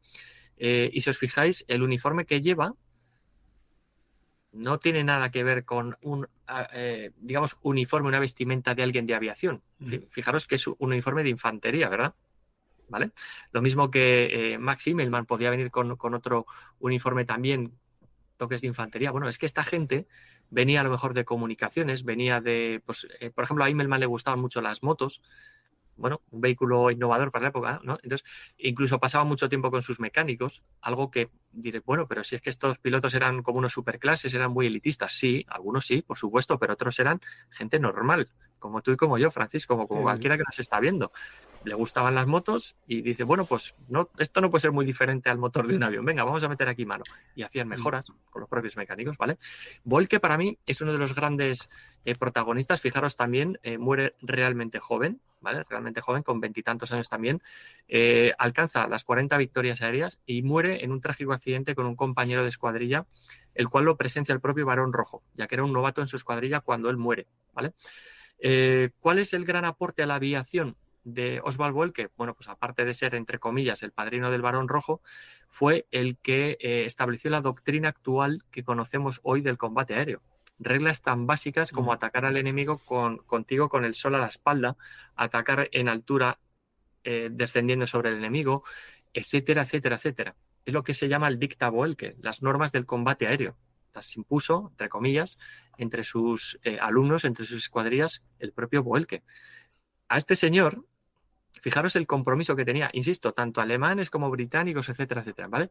Fijaros el compromiso que tenía esta gente con sus escuadrillas, porque con el paso del tiempo, lógicamente, esta gente va ascendiendo y le pone una escuadrilla a su mando, ¿de acuerdo? A este tío lo largan del frente, o sea, directamente el Kaiser dice, bueno, ¿qué es esto de tener a un tío aquí con 20 y pico victorias, 30 y pico victorias y que no esté por aquí de desfiles en Berlín? O... ¿Qué pasa? Porque esta gente eran ya héroes nacionales. O sea, eran figuras de referencia para todo el mundo. ¿De acuerdo? Incluso... De hecho, a este hombre le dieron la Palme Mérite, la Cruz del Mérito, la primera al aire, pero lo que es interesante es esta frase, que voy a leer ahora, que dijo el Barón, el Rojo, Manfred von Richthofen, sobre él. Después de todo, solo soy un piloto de combate, pero Boelcke fue un héroe. Exacto. Es que el Barón Rojo tenía a este tío idolatrado. O sea, es que era, no sé cómo deciros, como alguien que le guste el fútbol y su ídolo sea Messi, Cristiano Ronaldo, quien sea. ¿De acuerdo? O de la Fórmula 1, pues que le flipe Verstappen, Hamilton, Alonso, Ayrton Senna, para los más que somos ya más mayores. ¿De acuerdo? Este era el superhéroe. O sea, Immelmann, hasta que muere, era un superhéroe para los alemanes, pero también para los del bando contrario. Pues imagínate tú lo que era derribar a un tío de estos. Sí. Te autoencumbra a ser héroe nacional en tu ejército y en tu país, ¿de acuerdo? Entonces, Boelcke, el gran aporte que hace es eso, el infundir, aparte de ese carisma y esa maestría a la hora de formar pilotos, es que establece las normas del combate aéreo, ¿de acuerdo? Pensad que los alemanes durante gran parte de la guerra están luchando en minoría, pero es que en minoría aplastante contra los franceses y los británicos, y luego los propios canadienses también, que hacen un gran aporte de pilotos, ¿de acuerdo? Por lo tanto, un piloto derribado en los alemanes es una tragedia para su escuadrilla, ¿de acuerdo? Y fijaros, este encima muere en una acción totalmente, pues bueno, triste, pues porque muere chocándose contra un compañero de escuadrilla y se estrella. O sea, es que no había ni paracaídas ni nada. Bueno, y lo que decía antes, que el propio Kaiser dice que no, que a este tío que lo larguen de allí y que lo manden a Turquía, bueno, en este caso Imperio Otomano, pues lo manden a Turquía a adiestrar pilotos allí. O sea, que se pire del frente. Pero este tío dijo que no, que su lugar estaba en el frente con sus hombres. Y a fe que murió cumpliendo su palabra, ¿no? Bueno, luego tenemos, para mí, otro de los grandes pilotos de la Gran Guerra, que bueno, he puesto aquí una cita, ¿vale? Es Werner Voss, ¿vale? También muere jovencísimo, fijaros, nace en el 1897 y muere en 1917.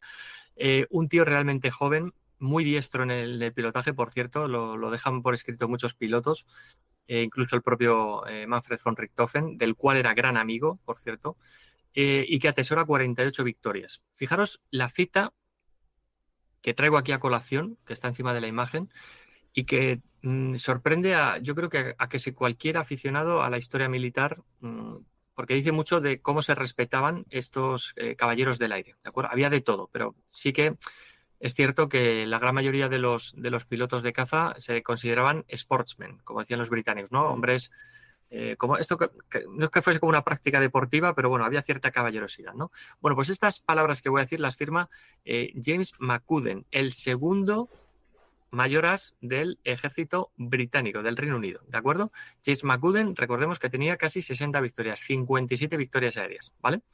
Bueno, pues Voss fallece una jornada que, bueno, terminó de comer con su hermano, le vio con un aspecto un poquito raro, por cierto, es lo que dejó por escrito su hermano, y yo creo que es mi teoría, después de investigar tanto sobre la figura de Werner Voss, porque había tenido como alguna charla con Manfred von Richthofen, como que, a ver, estaban picados, entre comillas, a ver quién derribaba más, etcétera, etcétera, pero de una forma sana, ¿vale?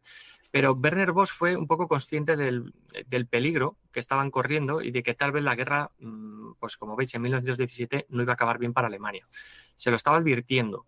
Y yo creo que él se sacrificó, ¿de acuerdo? Se sacrificó en una prueba de amistad, de camaradería, para con su amigo von Richthofen. Recordemos que fue herido en 1917 y casi muere, pues le pegaron un tiro en la cabeza, que bueno, le pasó rozando, y Werner Voss decidió advertirle de alguna forma de lo que podía ocurrirles, ¿no? Y él salió en patrulla en solitario, que bueno, prácticamente salió otro aparato detrás de él, otro compañero de la aviación alemana, y prácticamente se puso a pegarse de tiros en el aire contra 8 aparatos enemigos, de los entre 8 y 10 se calcula, de los cuales 5 ya eran ases británicos, ¿vale? Es decir, que ya tenían más de 5 victorias, o sea que, ¿vale? Y uno de ellos era James McCudden, insisto, 57 victorias aéreas, ¿vale? Se pone a combatir, ¿de acuerdo? A pegarse tiros contra todos. Se calcula que el combate duró entre 8 y 10 minutos y el propio Werner Voss logró alcanzar con su munición, con sus armas, a todos los aparatos que le salieron al frente, ¿de acuerdo? Era grandísimo piloto, era muy diestro. Tal vez, insisto, y estoy seguro que no me equivocaría, en que fue el más diestro a la hora de hacer acrobacias y virguerías en el aire. Mucho más que otros pilotos mucho más célebres que Werner Voss. Fijaros las palabras que dice James McCudden. Dice, su pilotaje era maravilloso, su coraje magnífico y, en mi opinión, fue él el más valiente piloto alemán que he tenido el privilegio de ver pelear. Casi nada, la cita de James McCudden, ¿de acuerdo? Pues bueno, a día de hoy todavía la figura de Werner Voss no está ni por asomo a la altura de Manfred von Richthofen, que sí que es cierto que tiene 80 victorias aéreas, pero muy de lejos en la forma de pilotar, en la maestría de Werner Voss o de Boelke, por ejemplo. Esta ilustración que estoy poniendo ahora mismo se llama La muerte de Werner Voss, de John Hamilton. La verdad que es espectacular. Porque es un cuadro, digamos, anglosajón. Sí, sí. Además va en un Fokker, un triplano, Werner Voss con ese morro grisáceo que le pintó unos bigotillos y tal, sí, sí. O sea, para mí es una de las escenas de la Gran Guerra. La muerte en el aire de... Bueno, hay que decir que según las fuentes no fue derribado, le falló el motor. Lógicamente, imagínate tú pelearte contra 8 o 10 aviones y que el motor salga indemne, pues hombre, es muy complicado, ¿no? Entonces el tío debió tener un fallo en el motor y cayó a huevo contra el suelo y se mató, lógicamente, ¿no? Bueno, Francisco, tenemos otros héroes de guerra, otros héroes de la aviación. Tenemos a un francés, vamos por supuesto, a por el mítico René Fonck, por favor, 75 victorias aéreas, ¿no? Es un personaje bastante curioso, un tío bastante, según distintas fuentes, bastante introvertido, muy abstraído del mundo y que solo iba a lo suyo y poco más, ¿no? O sea, es una de las definiciones que hay bastante peculiares sobre él, ¿no? Alguien introvertido, alguien bastante profesional de lo suyo, pero bastante introvertido. Hay fuentes que dicen que tal vez pudo derribar más aviones que el propio Barón Rojo. Hay fuentes que dicen que Manfred von Richthofen derribó más de 80 aparatos, pero bueno, esto, como todo, es muy discutible. Lo que sí que está claro es que René Fonck fue el mayor as de la aviación, digamos, de las potencias, entre comillas, aliadas, ¿no? Del bando de británicos, franceses, etcétera, ¿vale? El siguiente héroe de guerra, pues... que tenemos, al que podemos hacer alusión dentro, en este caso de los británicos, es Eddie Manock, Edward Manock, ¿no? Con 61 victorias, ¿de acuerdo? También un personaje bastante peculiar, ¿de acuerdo? Eddie Manock es el típico oficial británico que nos podemos encontrar de manual, ¿no? En los libros de historia, y que la verdad que era de esos pilotos que entre sus hombres dejaba huella, ¿no? Por su carisma, tal vez un poco más apartado de ese hermetismo, ¿no? De René Fonck, pero de Edward Manock, un auténtico héroe de guerra que fallece durante la contienda, pero si os fijáis ya es un poquito más mayor que los demás, ¿no? Ya, si os fijáis, nace en el 87, fallece en el 18, ya tiene una edad un poquito superior, ¿de acuerdo? Es uno de esos pilotos que prácticamente llega al final de la guerra y por desgracia, pues fallece ya a pocos meses de la conclusión de la Gran Guerra, ¿no? Pero quedaros con Eddie Manock, o como le llamaban, con Mick Manock, ¿no? También los aliados. Bueno, luego tenemos también, por supuesto, otros pilotos mucho más célebres, ¿no? Como es el propio Manfred von Richthofen, el cual está acreditado con 80 victorias aéreas y que, si os fijáis, muere con 25 años. O sea, es que estamos hablando de la edad promedio. Antes comentaba muy bien Francisco, por ejemplo, en la RAF, en la Segunda Guerra Mundial, pues la juventud de los pilotos, ¿no? Recién salidos de la universidad, otros cursando estudios. Bueno, pues aquí tenemos a un Manfred von Richthofen que es, vamos, militar grabado en su ADN. O sea, él de alguna forma hereda esos genes militares de su padre, que estaba en la cabellera, en los Ulanos, pero él vio es que no quería estar en una unidad de exploración, tampoco le gustó su experiencia en las trincheras, porque pasó una época en las trincheras como supervisor de las comunicaciones, ¿vale? Entonces telefónicas, telegráficas, se aburría y buscó la emoción de la aviación, como gente como René Fonck o como Eddie Manock, ¿no? También hay que citar que Richthofen tiene esa aura de mística casi, digamos, ¿no? O de celebridad del Imperio Alemán, por eso, porque fue el mayor héroe, pero es que es un heredero claro del trabajo de Oswald Boelcke o de Immelmann, ¿de acuerdo? O sea, es una hornada de esos pilotos ya de la segunda generación o de la segunda, digamos, mitad de la Primera Guerra Mundial, que llegan ahí gracias al trabajo de otros, pero a diferencia de otros como René Fonck o Eddie Manock, Manfred von Richthofen, y bueno, le dedico el último capítulo en el libro de Soldados, Hazañas y Batallas, especifico, insisto, lo podéis leer con mayor amplitud de detalles, que este tío, un chavalín, 25 años, que es prácticamente con la edad que salen muchos universitarios hoy al mercado laboral, pues esta gente se estaba matando en los cielos de Europa. Porque ahora, por desgracia, los que suelen morir, bueno, en la guerra actual hay gente más mayor, pero por desgracia suelen morir gente de esta edad. Exacto, que siguen. O sea, esto es lo que ocurría y lo que sigue ocurriendo, por desgracia, ¿no? Pues bueno, Manfred von Richthofen, a diferencia de otros pilotos, es que al principio de coger un avión casi se mata 20 veces intentando despegar el aparato, porque entre el adiestrador que le pusieron, el piloto, digamos, el profe, entre comillas, que le pusieron, que debía estar más tocado del ala que otra cosa, que era bastante temerario, y este otro, pues bueno, hicieron un cóctel explosivo e, insisto, se estrelló en muchas ocasiones intentando despegar el aparato. El aterrizaje, pues os podéis imaginar, ¿no? La verdad que Richthofen tiene una trayectoria, la verdad que un poco desmarcada de la de otros pilotos, ¿no? Tal vez René Fonck, Edward Manock, que van por otros derroteros, pero hay que tener muy en cuenta la figura de Manfred von Richthofen, porque él empezó como observador en aviones. O sea, él sabía lo que era ir de dupla piloto-observador. Él no aprendió lo que es la aviación como otro piloto que podamos ver por aquí, ¿no? En este caso, él iba, hacía fotos y si tenía que proteger el avión sacaba el revólver o sacaba lo que tocase, ¿de acuerdo? O sea, él sabía lo que era un avión de reconocimiento y la importancia que tenía para su ejército. Por eso, cuando ellos se lanzaban en sus yastas, ¿no? En sus escuadrillas hacia el frente, sabían cuál era el objetivo, claro. Globos aerostáticos, globos de cautivos, llamémoslo así, de observación, aviones de observación, o sea, todo lo que fuese destruir al enemigo en sus puntos más vitales, esta gente lo tenía muy claro, ¿de acuerdo? Y Richthofen es, insisto, un heredero de la obra de Immelmann y de Boelcke, o sea, no es alguien que, bueno, llegó a la celebridad, a la fama, pues porque se infló a derribar aviones enemigos, insisto, con el Albatros, ¿vale? Con el DV famoso, el D5, como lo queréis llamar, ¿de acuerdo?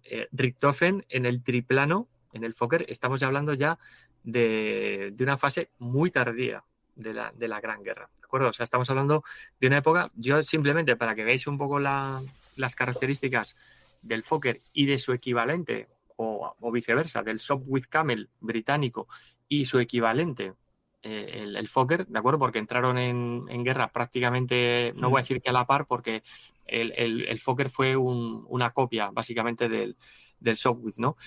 Fijaros que uno entra en el verano del 17, el Sopwith, el triplano, ¿vale? Sopwith Camel, como lo queréis llamar, Sopwith triplano, y luego el Fokker ya entra en servicio en marzo del 18, o sea, fijaros la diferencia.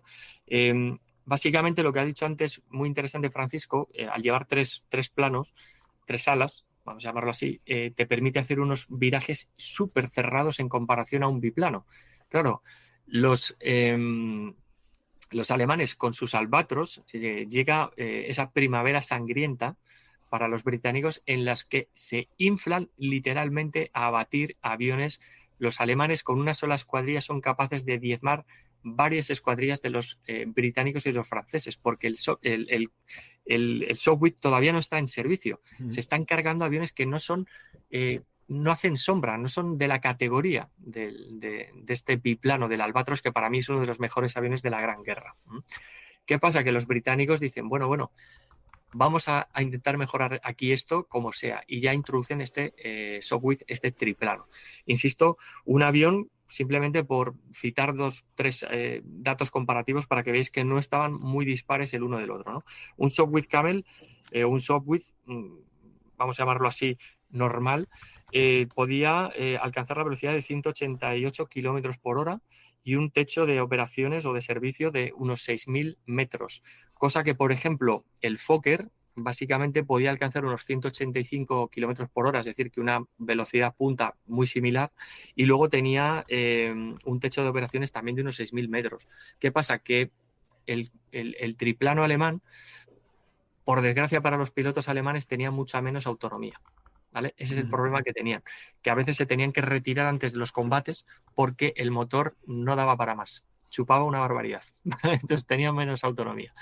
Esa es una de las grandes ventajas que van a tener los alemanes cuando llega a esa fase final de la guerra, que tienen unos aviones muy poderosos, pero ojo, los británicos todavía siguen ahí haciendo ese aporte a base de Sopwith.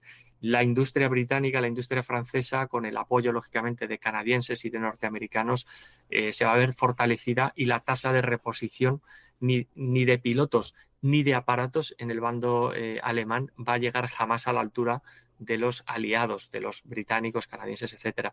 Van a estar muy a la sombra siempre. Por eso vemos unas tasas de derribos realmente impresionantes entre los pilotos alemanes. Porque claro, después también está la capacidad de recuperarse. A mí que me derriben 10, si me puedo construir 20, tampoco tengo. Correcto. Fijaros que hay pilotos, vamos, yo tengo aquí una tablilla de estadísticas que me hice en su día. Por ejemplo, luego tenemos alemanes, vemos, canadienses tenemos a Bishop con 72 victorias, pero es que luego tenemos a Ernst Udet, alemán, con 62 victorias. Luego tenemos a gente tan dispar como, por ejemplo, dentro de los alemanes, a Eric Lowenhardt con más de 50 victorias. No sé, a Proctor, un sudafricano, ¿no?, que está luchando con los británicos con también más de 50 victorias aéreas, etcétera, etcétera, ¿no?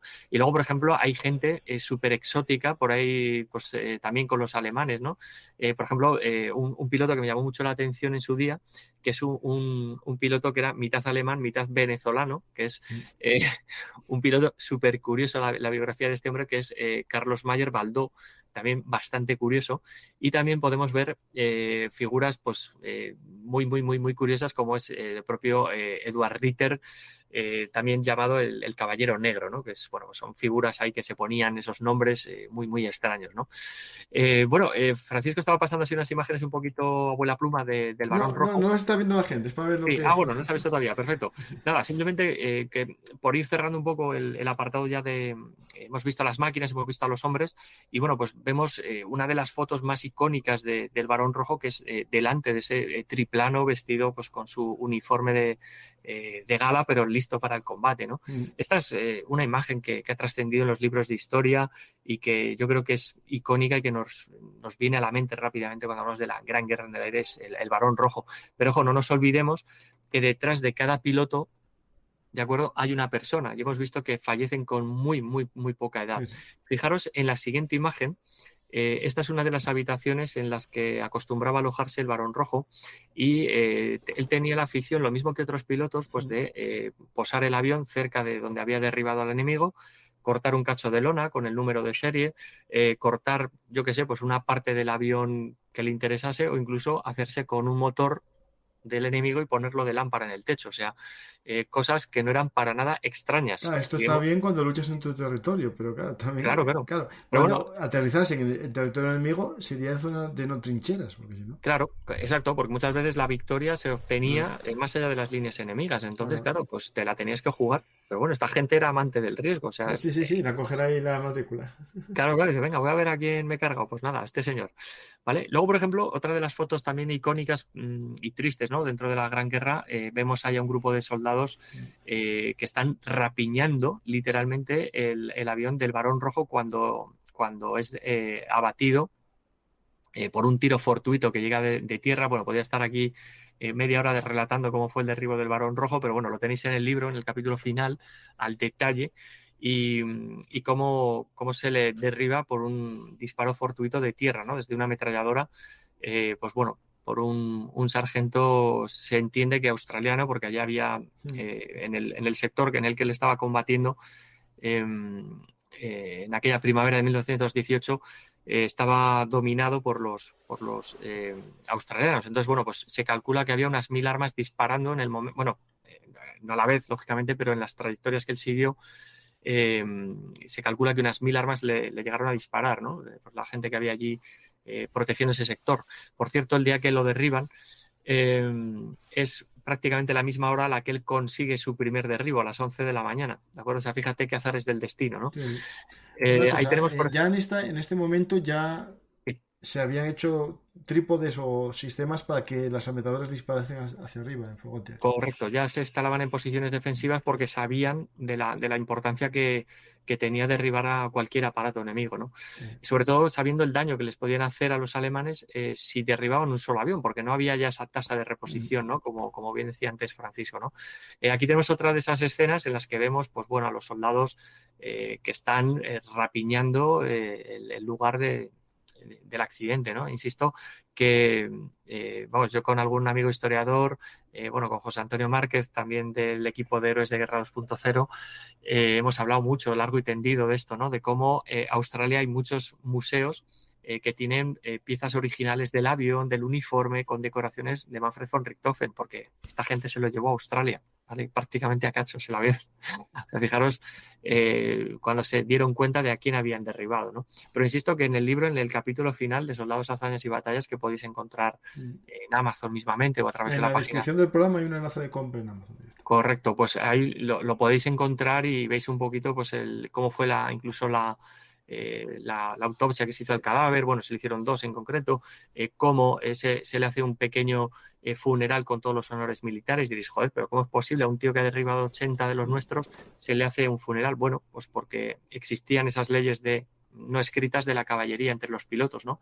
Y ahí tenéis pues cómo se le celebra un auténtico funeral como un héroe de guerra, ¿de acuerdo? Pero pues porque existía, en la imagen siguiente, pues bueno, vemos, pues eso, insisto, todo un séquito con una escolta y totalmente protegido el féretro donde se iba a enterrar al varón rojo, ¿no? Yo, por ejemplo, siempre insisto que hemos puesto la figura del varón rojo porque tal vez es la más icónica, pero pensad que detrás de cada piloto hay una historia, hay un ser humano, hay una persona que le gustan los animales, como es el caso del varón rojo, que está con su mascota, con su perro, que la verdad que, bueno, era Ese no lo podía uno meter en más. avión. Era uno más de la escuadrilla, ¿no? Como otras mascotas en otras escuadrillas, tanto en la Primera como en la Segunda Guerra Mundial, ¿no? Lógicamente, pues estas historias, como vemos en la siguiente imagen, entran en el plano de la leyenda, ¿de acuerdo? Bueno, o sea, como bien ha comentado antes Francisco, ¿no? En cuadros, escenas, ¿no? De combate aéreo como el del propio Werner Voss, pues bueno, que incluso están pintados por británicos. Bueno, pues es que esos son pilotos que llegan a la leyenda, ¿de acuerdo? O sea, llegan al nivel de leyendas en sus países, pero también entre los ejércitos de enemigos, ¿no? Enfrentados. Y para mí, una de las mejores imágenes que encontré en su día, que es la siguiente, que vemos el varón rojo en su albatros. Bueno, esta es para mí una foto que me gusta muchísimo más, una de las imágenes más, porque aquí es donde se fragua la leyenda, a bordo de un albatros. Estamos hablando de un piloto que consiguió sumar más de un derribo al día. O sea, fijaros que esto, con estos aparatos tan endebles que hemos comentado, o sea, eso era una auténtica proeza, llevarte a 2 tíos por delante, a 2 aparatos enemigos, ¿no? Y, por ejemplo, una de las últimas fotos que vamos a ver hoy es una de esas escuadrillas en las que vemos al propio Manfred a bordo ya de uno de sus aparatos, por ahí sentado está su hermano y varios pilotos como Kurt Wolff y compañía que están en esta imagen El para mí hermano es el célebre. varón amarillo, ¿no? Porque el avión del hermano era amarillo, me parece, ¿no? Si no Sí, recuerdo mal. exacto. Lothar von Richthofen solía llevar un avión amarillo. Porque diréis, bueno, pero ¿cómo es posible que esta gente, si los británicos casi todos llevaban los aviones del mismo color y tal? Bueno, porque tenían esa libertad. Había un hueco en las, en las directrices militares, en las ordenanzas, que les dijeron, sí, tenéis que pintar los aviones para el camuflaje, no sé cuál. Ah, sí, podemos pintarlo de colores, sí, vale, pero nadie le dijo de qué patrón. Entonces, bueno, por ahí lo del circo volante famoso, de que cada uno pintó el avión como le dio la gana, ¿no? Pero bueno, también era un poco el sello personal de cada piloto, ¿no? Por eso el que decíamos antes, ¿no? Ese caballero negro que pintaba su avión entero de negro, o Baldó, que tenía pintado un pequeño perrito ahí en su, en su fuselaje. Y cada uno pintaba el avión como le venía en gana, básicamente pues porque los oficiales, el alto mando, dijo, joder, si esta gente está haciendo el papel que está haciendo, vamos a dejarles por lo menos manga ancha y que, bueno, si tienen que ir a morir, pues que lo hagan por lo menos, entiéndase la expresión, que lo hagan contentos, ¿no? Que lo hagan, pues bueno, de una forma que estrechen lazos de camaradería, ¿no? Y al final, pues mira, se vio que no era para tanto, ¿no? Hay gente que dice, no, es que el avión del varón rojo pues lo pintó rojo porque era un psicópata, no sé qué, otros que sí por aterrorizar al enemigo. Insisto, detrás de cada piloto había una persona y os animo a que leáis las biografías y veréis por qué cada uno pintaba su avión de una forma, ¿no? Bueno, y aquí me tenéis en esta foto que nos pone aquí Francisco en una de las tumbas temporales que tuvo el varón rojo a lo largo de Europa, ¿no? Los aliados lo enterraron muy cerquita del lugar donde fue derribado en Francia y ahí estuvo el cadáver durante varios años hasta que lo trasladaron a Berlín, a Invalidenfriedhof, que es un cementerio, entre comillas, entiéndase, céntrico, no muy lejos de la puerta de Brandeburgo, al otro lado del río Spree, al norte.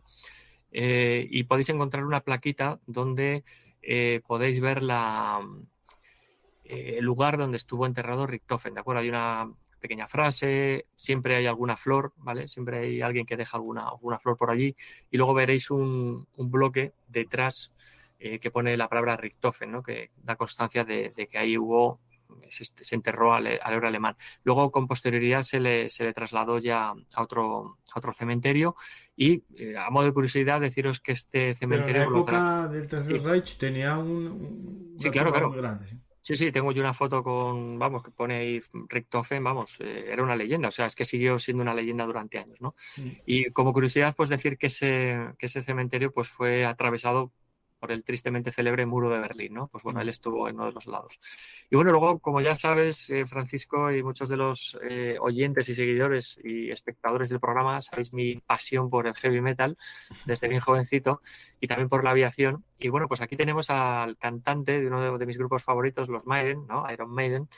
Y ahí tenemos a su frontman, a la derecha, el que no lleva máscara, o Bruce Dickinson, que es piloto, algunos igual no lo conocen, pero bueno, también aparte de ser historiador, escritor y tal, cantante de heavy metal, pues también tiene licencia de piloto y, ojo, no de aviones históricos, como ha hecho alguna exhibición aérea a bordo de algún avión de la Primera Guerra Mundial, sino que también es piloto de aviones comerciales de pues, tipo Boeing, para que os hagáis una idea, e incluso los propios Iron Maiden han ido de gira en un pedazo de avión enorme de pasajeros, para que os hagáis una idea, pilotado por el propio Bruce Como Dickinson, Travolta, ¿no? igual, que tiene un avión de Exacto. pasajeros para jugar. En vez de llevarme una furgoneta, pues ¿en qué vamos? En avión. ¿Quién lo pilota? El cantante. Ya está, no hay ningún problema. Bueno, pues ahí tenemos un poco esa broma que, bueno, me gustó poner aquí al final para que veáis que también que en los propios grupos, en muchos grupos de heavy metal se habla de historia militar y, por ejemplo, una de las mejores canciones que se han dedicado al Barón Rojo, aparte de los célebres Barón Rojo españoles, es la que escribió hace años Ice Earth, que es un grupo de thrash metal norteamericano y que clava perfectamente lo que fue el Barón Rojo, porque nos habla además del Barón Rojo que va a bordo de ese Albatros, ¿de acuerdo? Lo digo porque hay otros grupos de música diferentes a Ice Earth, que bueno, un poquito más comerciales, pues que hablan del Fokker y tal y tal. Y estos Ice Earth, además que han escrito, ya te pasaré algún enlace, Francisco, que a ti sé que te encanta la guerra de secesión americana, Sí. escribieron una canción sobre la batalla de Gettysburg de prácticamente media hora. Madre mía. Alucinante. O sea, heavy. Esa música. Pero sí, thrash metal, un poquito más cañera, Sí. pero que el tema es repetirla. Esa. Sí, para repetirla. Es que es buenísima. Además, es que es larga, pero se te pasa volando, ¿no? Sí. Y ya te digo, hay grupos de historia que hablan o sea, grupos de heavy metal que hablan de historia en sus letras y que son fascinantes. Y es algo que me impulsa a seguir conociendo más grupos y a seguir escuchando y volviendo a escuchar estos grupos que apuestan por narrar la historia a través de la música. Hay muchos, sí. Yo soy muy malo para la música y tal. ¿Cómo es esto? ¿Es Balatón? No. Bueno, Sabaton, esos son unos suecos que, sinceramente, son más comerciales, directo, pero tienen mucha no, música de historia. No me gustan mucho, además meten muchas garrafadas en las letras, ¿eh? Claro, yo no entiendo toda la letra. Lo digo porque luego salieron incluso haciendo como una especie de canal de historia de Sabaton y tal, y de verdad, ¿sí? Bueno, a mí me gusta leerme mucho las letras y tal, y de verdad tienen unas patadas impresionantes, ¿no? Luego, por ejemplo, hay otros grupos como los que ya se disolvieron, los Hail of Ballets, que son mitad de Holanda y de otros países del norte de Europa, que hay libretos de sus discos que son verdaderos libros de historia, como uno que se titula Of Frost and War, que es la operación Barbarroja, llegada a Stalingrado, vuelta a Berlín, o sea, impresionante. Vas de que pasarme enlaces para escucharlos. Te voy a pasar algún enlace. Nunca fui de heavy, pero bueno, sí que algún escuché, pero no sabía que había esta... Podemos hacer algún programa especial de canciones de heavy metal. El problema que tenemos son los derechos de autor, pero si solo cantas tú, sin problema ninguno. Bueno, podemos poner portadas, ¿eh? Cantar no yo que... vale, eso sí, portadas, eso sí, vale, sí, eso sí. Heavy metal de historia, sí, eso sería un puntazo. A ti que te gusta mucho el tema de la batalla, bueno, de la Segunda Guerra Mundial en el frente africano, tienen un álbum dedicado a Rommel, que son las crónicas de Rommel, y que te cuenta toda la historia de Rommel, participación en la Primera Guerra Mundial, cómo consigue la Blue Max en el frente italiano, la guerra en África, bueno, brutal. Incluso tienen algún single sobre el levantamiento de Varsovia en la Segunda Guerra Mundial. Bueno, impresionante. Pues voy a apuntarlo porque a ver si ahora iba a ser yo heavy y no me enteré. Joder, si es que estás tardando. Nunca es tarde para apuntarse esto. Pero hice un tío que lleva escuchando más de 30 años esta música. Es verdad que muchas personas que conozco que les gusta el heavy les gusta mucho la historia. Entonces ya se van vinculando puntos. Claro. Bueno, luego tienes otros grupos por ahí, pero bueno, insisto, aquí te tiendo el guante para hacer un programa especial de grupos y heavy metal y historia, ¿eh? Voy a hacer una encuesta, a ver cuánta gente nos lo dice mientras hacemos las preguntas. Vale, pues nada, a ver, algunos sí se anima, ¿vale? Está en sus manos. Os voy a preguntar qué gente está interesada, cuántos... Si hay más de 20 personas, no, de 20 no, Lo de hacemos. 50 que digan que sí, lo hacemos seguro. Y si no, también. Pero bueno, Está bien. vamos a hacerlo Bueno, igual. y luego mis amados Accept con su mítico Udo Dick Snyder al frente. Ya sabes que me encantan Accept y Udo en general. Bueno, en particular, perdón. También han escrito letras de historia en sus discos. Y bueno, hay un disco de Accept que ya no estaba Udo, que se llama Stalingrado. O sea, imagínate, también. O sea, es que Sí. hay de todo. Ahí va la pregunta a la comunidad. Hala, a responder.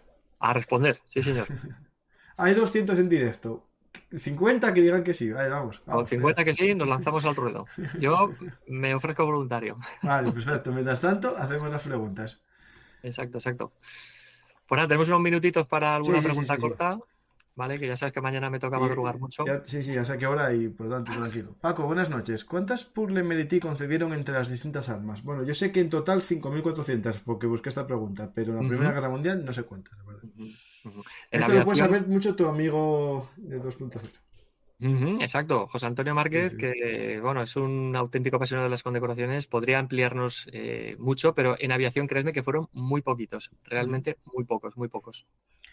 Me gustaría que hablases de la guerra aérea en todos los frentes de la Primera Guerra Mundial y especialmente de la Fuerza Aérea Austrohúngara. Bueno, de Bueno, Austrohúngaro tenemos un programa sobre su armada. Que ujú. eso ya es para cañita, ya hay pocas, ¿eh? Ya. Pedirme de los aviones, bueno, sería muy complicado. Hoy hemos dicho que esto era una aproximación, Sí, sí. bueno, unas líneas generales, pero otro día nos podemos meter con más cosas, y sí, faltaría más. Estados Unidos entró en la Primera Guerra Mundial cuando ya estaba muy avanzada. ¿Cómo era su Ujú. aviación entonces? ¿Cómo Vale, evolucionó? ¿Y cómo vale. contribuyó a la victoria? Vale, su contribución la verdad es que es escasa, ¿vale? Sí, Quiero decir, porque, a ver, los que se comen la guerra de principio a fin son los británicos, los franceses, y luego sí que es cierto que hay canadienses que se van apuntando, ¿vale? Poco a poco, y también existen algunos estadounidenses que, bueno, que también participan, pero yo siempre os recomiendo que os miréis, mira, yo por ejemplo tengo aquí mi tablita que me hice en su día de derribos y tal, y es que si os fijáis de Estados Unidos, es que son anecdóticos, o sea, es que llegan tan tarde a la Primera Guerra Mundial, es que estamos hablando de una fase tan tardía, es que no pueden prácticamente tener un protagonismo como sí tuvieron los canadienses, ¿no? Que prácticamente están ahí codo con codo, no te voy a decir que desde el principio, pero sí desde una fase mucho más temprana. Pensad que aquí lo que importa es la Commonwealth, ¿de acuerdo? Sudáfrica, Nueva Zelanda, todos estos países que hemos ido comentando, que sí que hacen un aporte casi desde el principio de pilotos. Los estadounidenses puede haber algún caso, insisto, de voluntarios que, como ocurrió, ¿no? En otros conflictos bélicos, que se van ofreciendo y, bueno, pues que mienten sobre su nacionalidad y toda esta historia. Entonces, el problema, insisto, yo me he leído muchísimas biografías y hay muy poquitos pilotos norteamericanos que podamos decir, pues mira, fue trascendente. Prácticamente, a ver, sí, está el poderío económico, como hemos dicho, la ayuda que dan a los británicos, pero nada que ver con el papel de la Segunda Guerra Mundial. Nada que ver, nada que ver. sí. ¿En los globos había tripulaciones? Bueno, hay que Sí. entender que hay dos tipos. En la Segunda Guerra Mundial, los dirigibles que no eran, los cepelines estos que se soltaban, que eran más bien Ujú. para hacer barreras Sí. contra la inserción de aviones, no son los globos que estamos hablando. Estamos hablando de Ujú. globos de observación. Se ponía un paisano Eso ahí, es. se le subía y que Sí, hiciese un mapeado de la zona. O que sí, redirigiera el fuego de artillería. sí, efectivamente, los globos sí que se subía un paisano, le daban allí pues unos prismáticos, un catalejo, como lo queréis llamar, tomaba sus notas, incluso algunos se tendían una línea de telégrafo, de Sí, comunicación, ¿vale? Y estos sí que tenían paracaídas, estos sí. Por cierto, sí. así a modo de curiosidad lo digo, ¿vale? Pero sí que existía, por lo menos una persona subía. No te digo que incluso podía existir alguno más, pero en cuanto detectaban peligro, tiraban de cuerda para abajo y replegaban el globo. Era un activo muy valioso. Pensad Sí, que sí, sí. era muy valioso. De hecho, tenían hasta un sistema como de emergencia, de cuerdas para tirar hacia Sí, abajo sí, del bicho. exacto, exacto.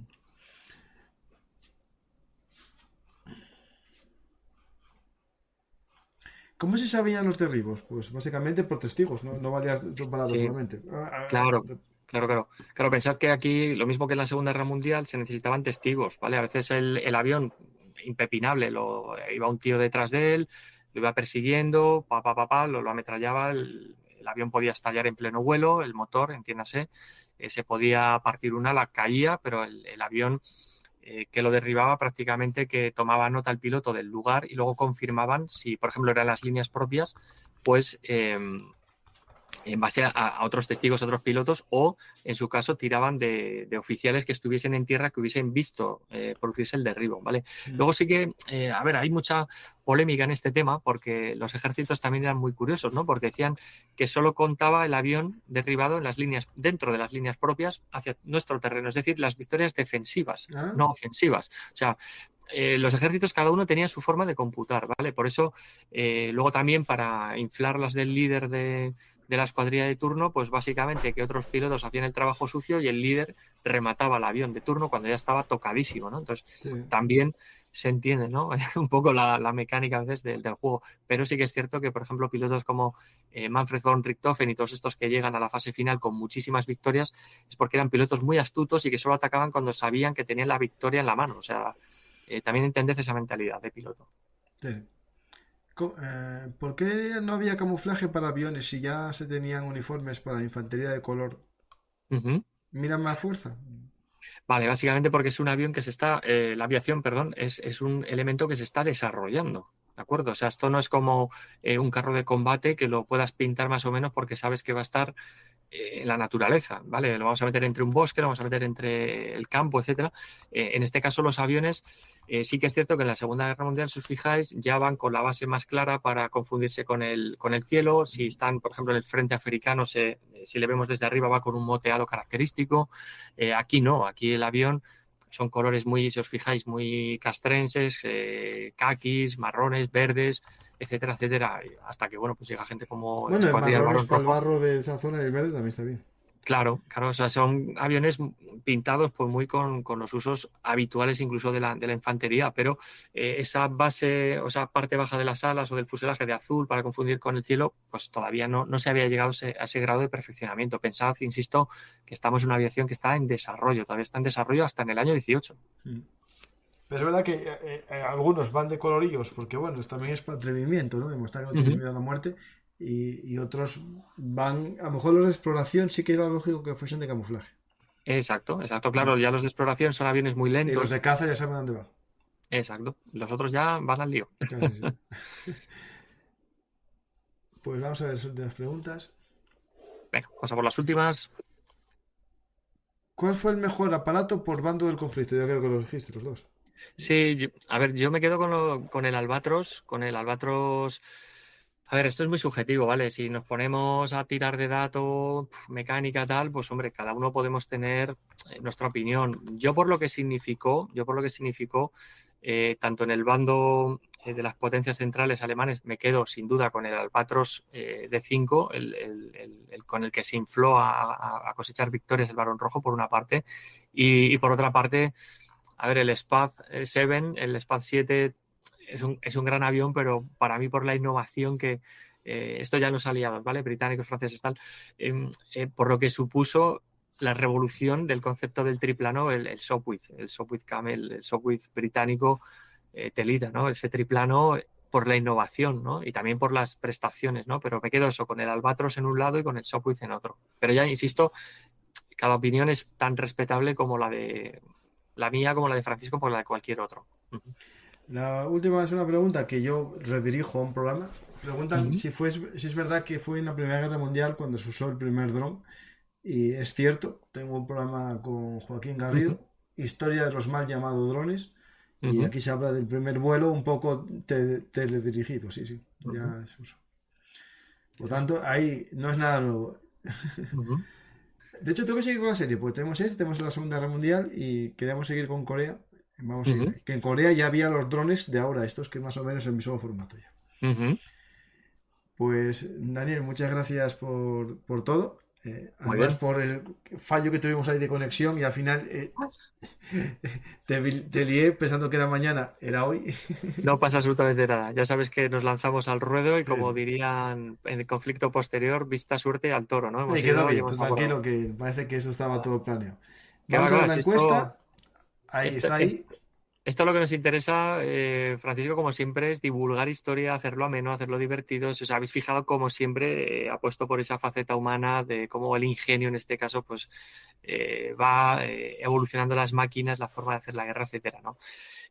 Como siempre, un placer, Francisco, estar aquí, charlar entre amigos, como siempre, y nada, pasar un gran rato con la audiencia, disfrutando de esto que tanto nos gusta, que es la historia militar. Así que bueno, yo creo que otro día podemos llevarlo a otro nivel y charlar lo que hemos dicho de grupos de heavy metal y de historia. O sea, que puede ser un tema muy Sí, interesante. sí, sí, sí. Va a ser único.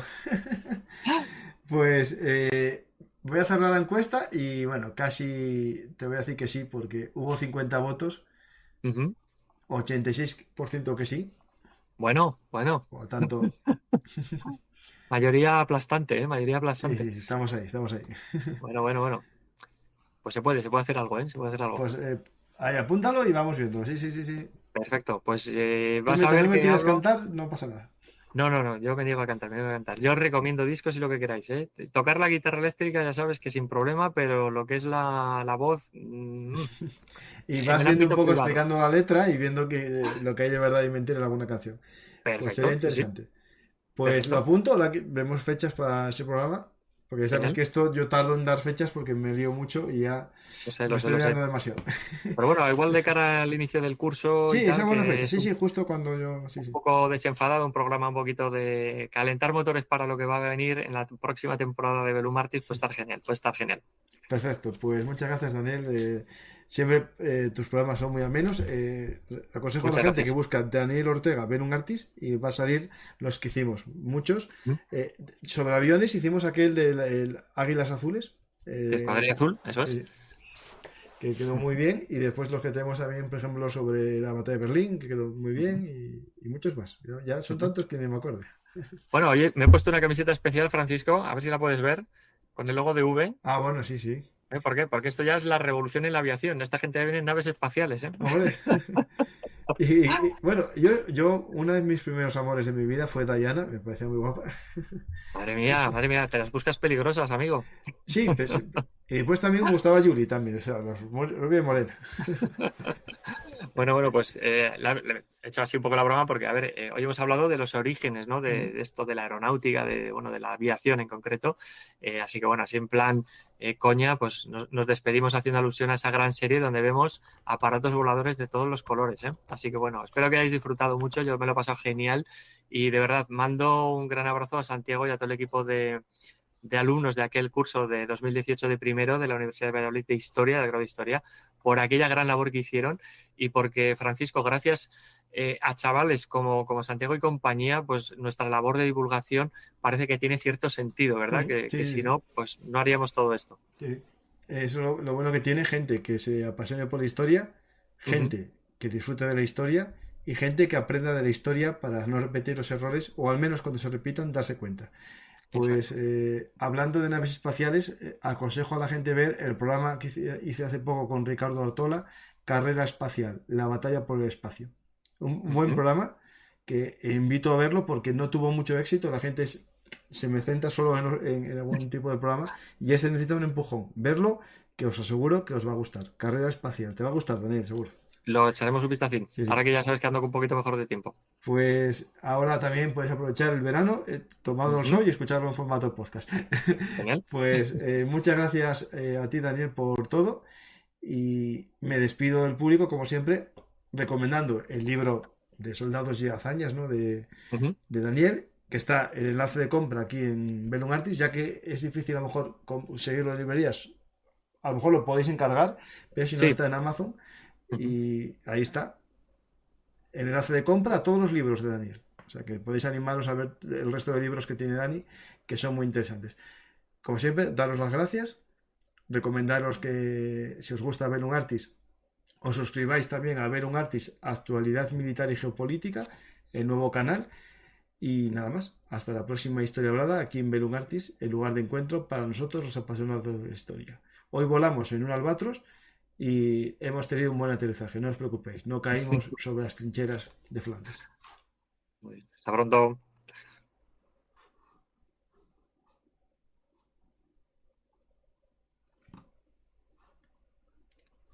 Hola amigos de la Historia Militar. Si os ha gustado este contenido, por favor apoyadnos en iVoox, YouTube o Patreon. Recordad que Bellum Artis es vuestro canal de Historia Militar y trabajamos para daros los mejores contenidos. Muchas gracias a todos y hasta la próxima.